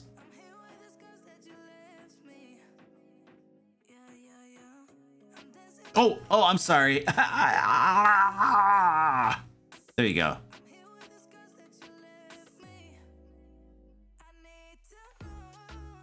Melchior, yeah, I think that's not a bad idea. Half of the ideas from the chat and half from the story cubes. Yeah, probably. I feel like sometimes the story cubes gave us good ideas for the villains, and then there was a time that it didn't work too well. And then there were a couple times we just got ideas from chat and just people brainstorming, and they worked really well and stuff too. So yeah, I think balance is probably not a bad idea. Ooh, he needs to acquire a MacGuffin known as the Dream Web. Oh, that's a good idea. Okay, cool. Method. Okay, there is a legendary artifact. Thien super chatted $1.99 saying a super chat for the mods doing a wonderful job. Yes, Thien, that's me. I'm the mod right now. There is a legendary artifact called the Dream Web.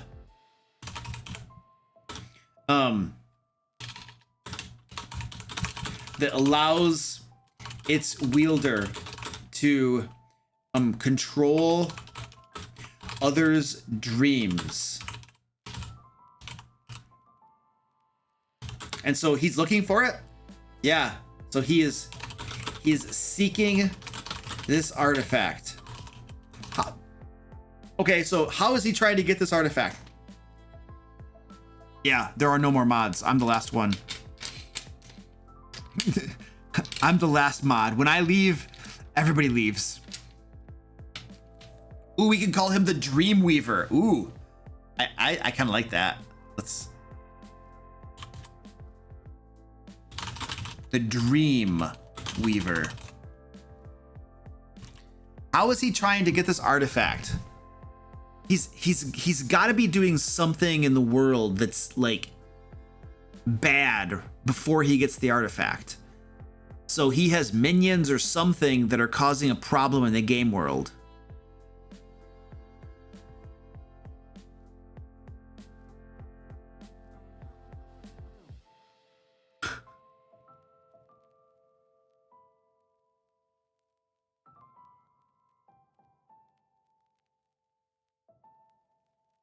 using the adventurers to find it and bring it to him to destroy it. Oh, that is that. I kind of like that idea. Means he hires adventuring groups to seek out the dream web, telling them that it is an evil artifact that must be destroyed, and that only he knows the means to do so. He tells them there is an evil cult called something that is also seeking the dream web, and that if the cult finds it first, the world, the entire world will be shrouded in an everlasting nightmare. Nice. Okay, cool. What's the name of the cult? What's the name of the cult? The Nightmare War? The Lord of Nightmares is a cult? The Lords of Nightmare. Yeah, there's an evil cult called the Lords of Nightmare. We'll just say the Lords of Nightmare. Awesome.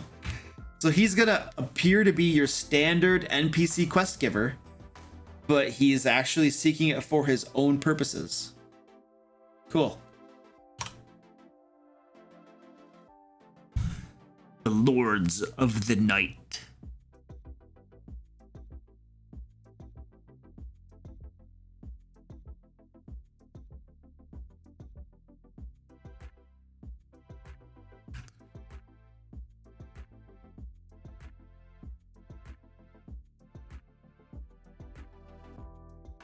All right, Melchior, you have been given a wrench. Swing it wisely. Crack skulls. Spammers die. How's that?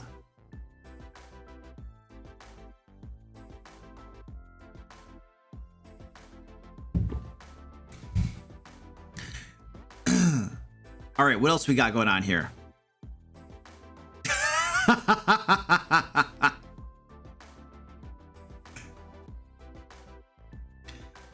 Minions. Does he have any minions? I don't know that he has any minions. But he has to have money. He has to have some wealth. So we could say that he has acquired some measure of wealth.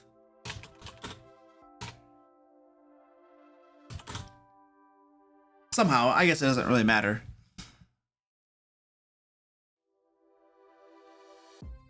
Yeah, you could figure it out. So basically, there's like an ellipses, and you can put the user in a timeout. That's the biggest thing. Just put people in timeouts when they're spamming. Just put them in a timeout. If I see the same person getting put in a timeout all the time, then I'll just, I'll ban them and stuff,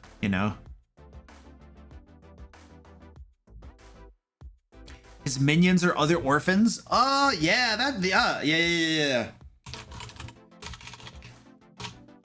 Young orphans that he cares for and feeds serve him throughout the city. Okay, cool. We can say he uses them as spies and messengers and anything else that seems handy.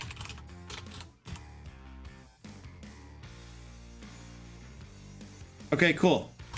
What's that? Cameron's like, all hell Melchior. You figured it out? Okay, cool. Awesome. All right, let's just get a flaw or a weakness. Let's do a flaw or a weakness for this guy.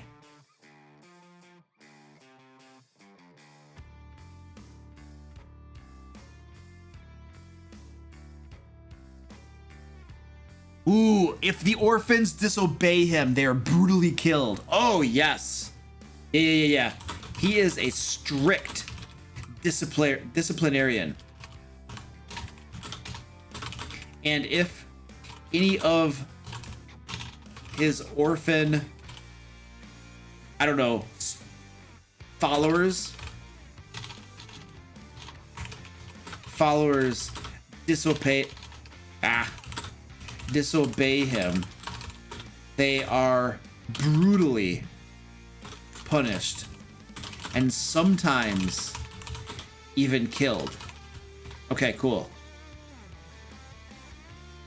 Anything else? Anything else that's interesting? Where would his lair be?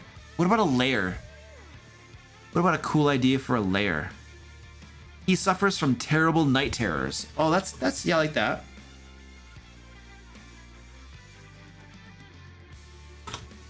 He suffers from terrible night terrors, which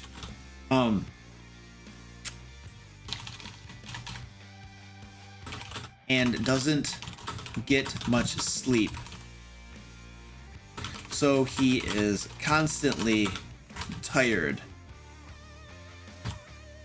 All right. Lair has to be an orphanage. Oh, yeah. Oh, the orphanage. Yeah. Lair. An orphanage. Orphanage.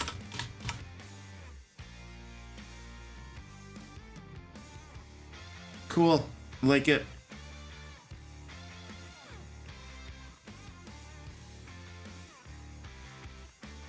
An orphanage that he owns but is run by others as a front.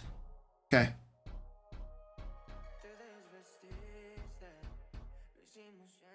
He loses his cool easily and becomes enraged when things don't go his way. I like that.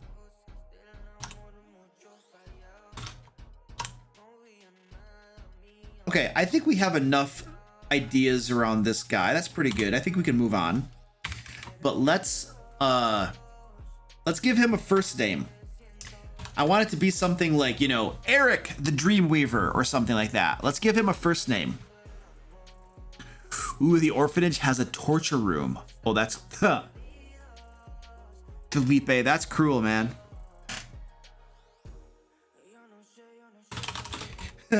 The orphanage has a torture room for those that dare oppose him.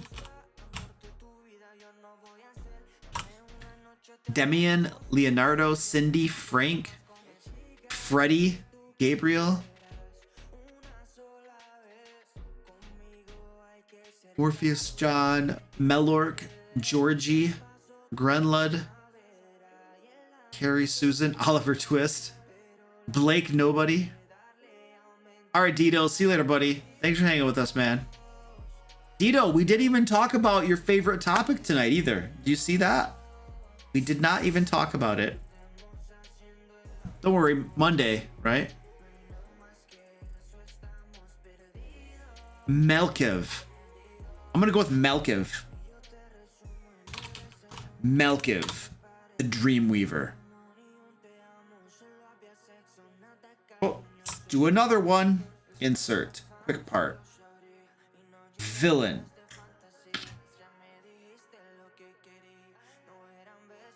Let's do some dice for this one. Let's roll dice for this one.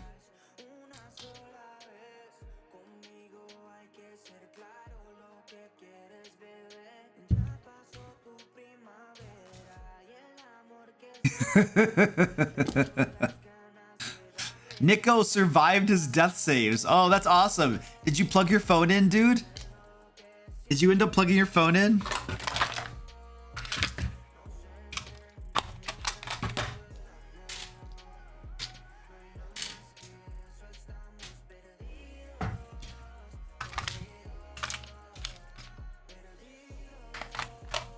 Are these not close enough?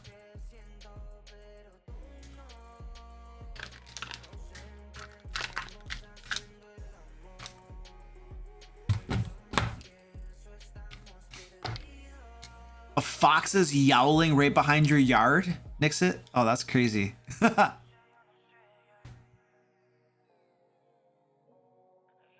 go out of focus a little bit if I go too close.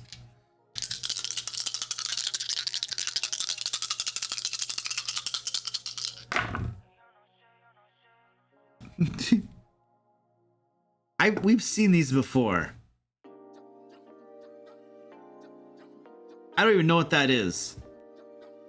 That's like a ray gun. These have all come up in stream before. I'm gonna re-roll.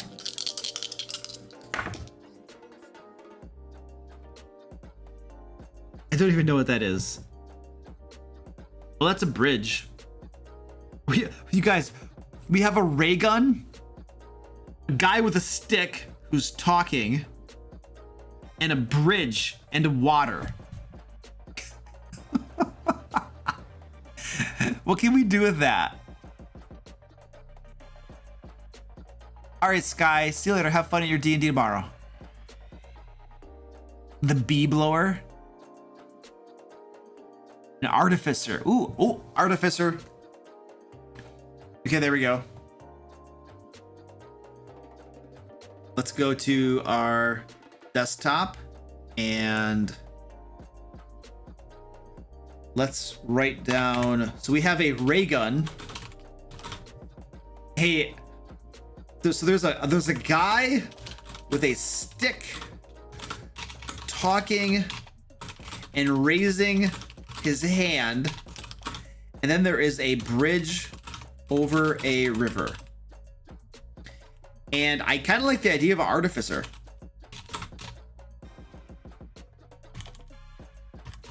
Let's make it. Can we do a warforged? Warforged artificer. Okay, cool. What is this dude trying to do? A troll with a stick wants the player to give him a ray gun. The layer is a bridge. So an artificer troll. Ooh, an artificer troll. Oh, let's do that. Let's do that. A troll artificer. The lair.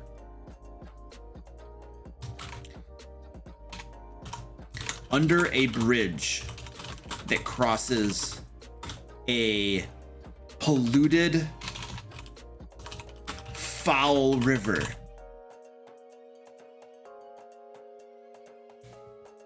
Dito says, okay, I'm not going to bed. It's got no sheets on it. What did you do? You came back and like somebody had taken the sheets off, man? He just wants tolls to make a bridge to other worlds. Lead Fighter likes this already. I have a troll in a hole. I have a hole in a troll. He's an inventor who wants to make tech ahead of his time. Oh. A troll artificer.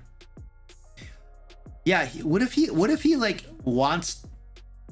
I think his motivation is to create technology. He wants to create inventions. So like to do what and why? He needs gold to create inventions to what? Like he needs gold to create inventions to do what? Like what is his goal? What is he trying to do with all these inventions? There's got to be a reason. Nora's idea. What did Nora say? Oh, I gotta scroll up. I don't know where it went. I can't see anything.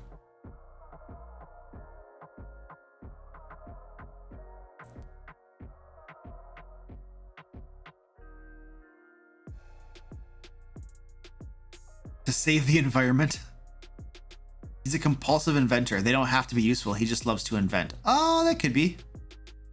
Ooh, that's interesting.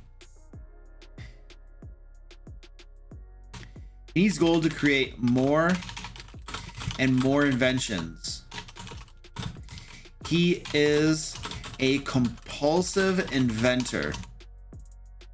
And The banks of the river near the bridge are filled with mostly useless gadgets that he has created over the years. Okay, cool. I like the way this is going. So, okay, so we got his motivation and what he's doing. How does he go about doing that? What's his method? So, how does he get the gold? How does he get the gold? Hey Milan, how you doing? We're gonna be here for about 15 more minutes. 10 o'clock is usually when I end.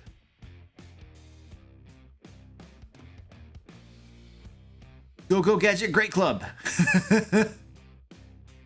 He's blocking the water supply into a local town. How does that help him? How does that help him get more gold? From the bridge tolls?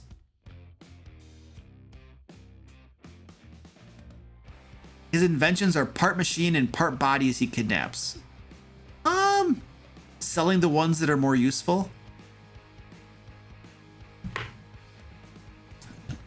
Okay, so I think you could do two things. First of all, we could say that he charges a toll to cross his bridge, but offers those who cross to take their pick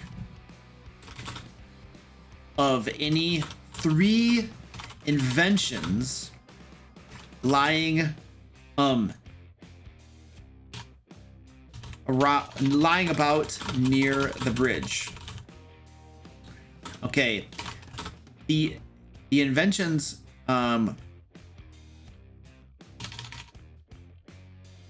he sells any inventions that are actually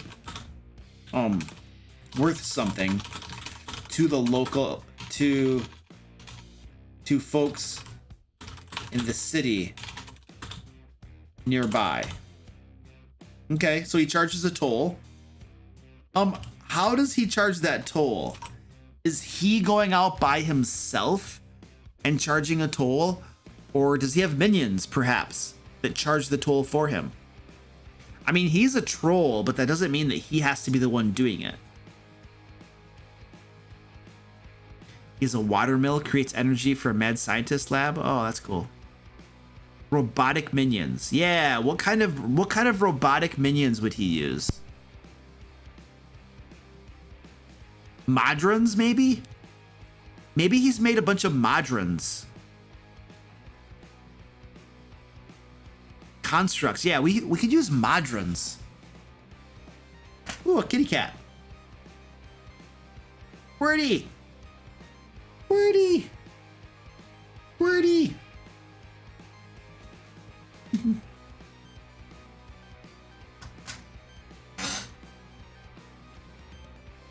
Why she wants to stay off camera? She's like, I don't want to go on camera. I don't want to go on camera. I think we can use constructs.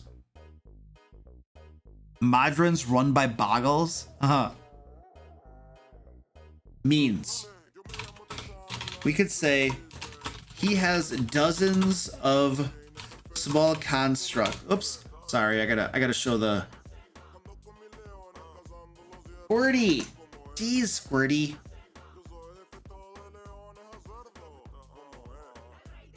Come on, get up here. Come on. Look at this cat. He has. She's like right in the way. I can't even type with her here. Look at this cat. She's adorable. Birdie. We're gonna take a moment to pet the cat because she is up here bothering me.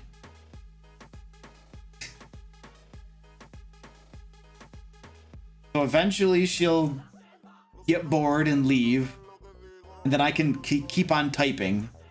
But for right now, she needs to be up here and get attention. Hey Leighton, what's going on, dude? Yeah, we're taking a cat break. My cat wanted attention, so we're just taking a cat break real quick. And then we'll finish up what we were doing. Cat constructs, yeah. Squirty, jeez. Okay, that's not the view I needed. Thank you, Squirty. The villain has a pet cat, yeah. Squirty. Come on, Squirty. All right. She's gonna stay here all night if she wants to. Yes, exactly. Human, look at my butt. No, thank you. I'm just gonna type around her, and eventually she'll get annoyed and leave. He has dozens of small constructs that collect tolls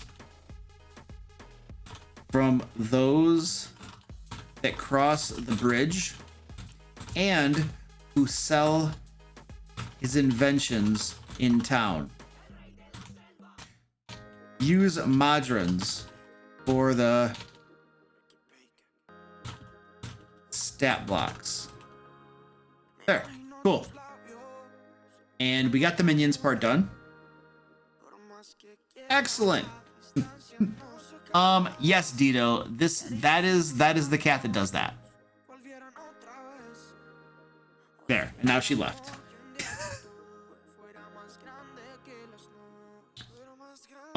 Flaws and weaknesses.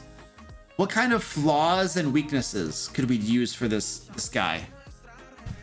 Your dog won't stop barking because of the cat? No way. That's hilarious. Your dog's like watching the cat on the camera.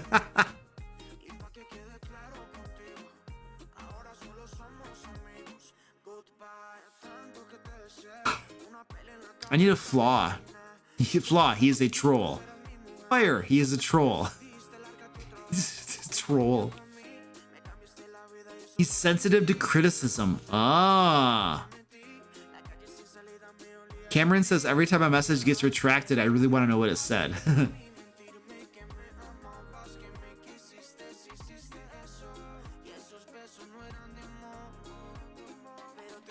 Well, that's interesting.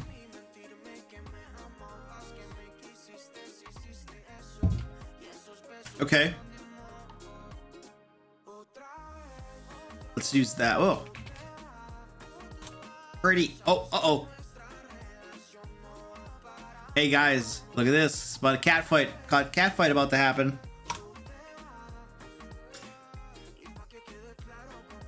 Look at this. She's biting his throat.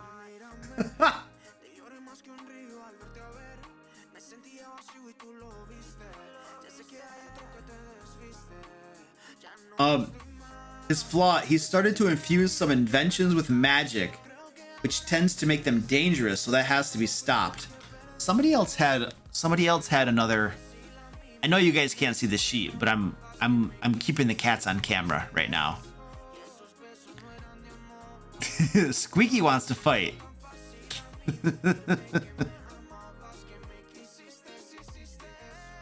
Devastating attack by cat. Yeah. Dude, look at this. It's like half let me clean you and half let me bite your throat. I don't know. It's like there was another idea too up here. Oh yeah, he's sensitive. Rebecca had one. He's sensitive to criticism. That's the one I wanted to use. He's also very sensitive to criticism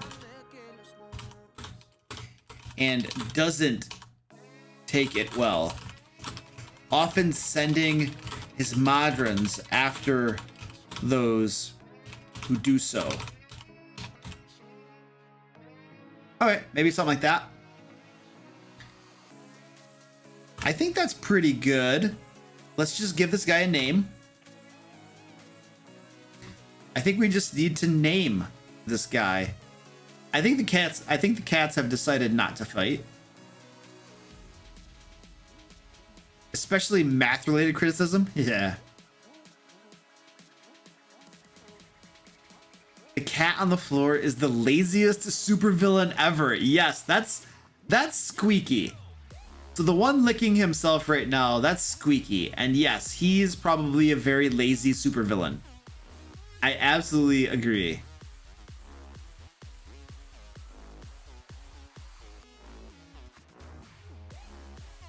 Here's the big licking. Trollbot. Zamio. Ooh, Zamio. Yes, Stanley, this will be up on my website. I usually put it up Saturday morning. And then it'll be on my website. And you can get it for free and stuff, yes. I liked Zamio. I thought that was cool. Zamio something. Zamio the, or maybe a last name or something. Zamio what? I feel like we need something after Zamio.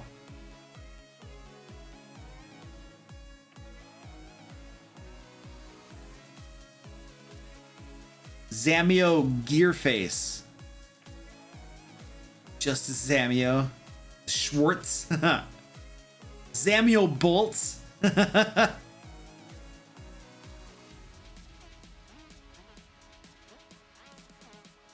just go with Zamio Bolts.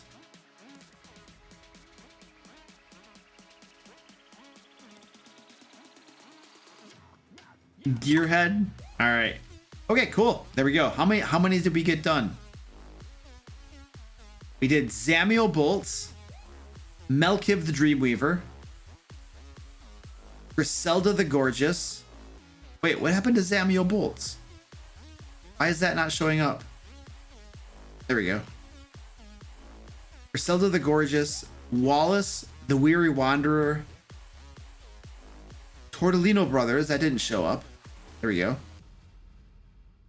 Gilmore Vastag, and then Rainier the Conqueror. Okay, so we got 1, 2, 3, 4, 5, 6, 7. We got 7 done tonight. We did 7 of them. That's pretty good. Awesome. So, yes, all of these will be on my website, thedmlayer.com. Tomorrow, I should have the blog post up so you can get these for free. And there's also a download as well. Yeah. So yeah, that'll all be up there tomorrow morning. And then I don't know. Is there anybody that I know that's on that we could raid? That's the question. Is anybody even on that I know? Ooh, it looks like we got a few people. Hold on. Yeah, there's a few people that are on that I know of. Monarch's Factory is on. We should go raid her. Let's go raid her. So let's go raid Monarch's Factory. What's her first name? I know her first name. I forget her first name now. Somebody help me. What is her first name for Monarch's Factory? I don't know. All right, I'm gonna go jump in there and Squeaky, stop bothering me.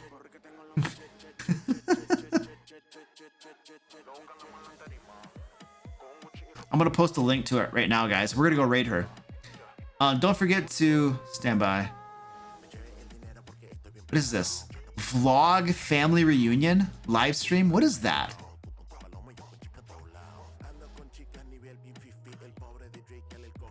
I don't even know what that is. I don't even see her on the stream.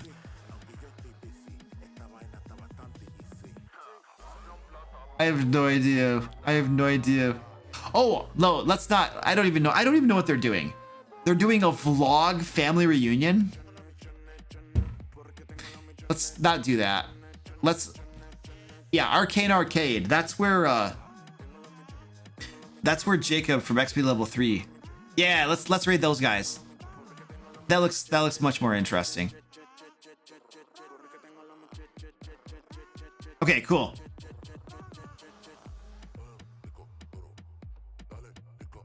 Let me get this going here.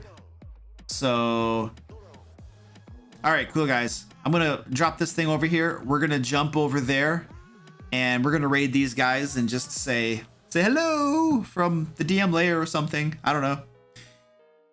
And I'll see you guys next time. I'll be over on Twitch Monday night if you want to join me over there. All right, guys, there you go. Hop over there and say hi to them.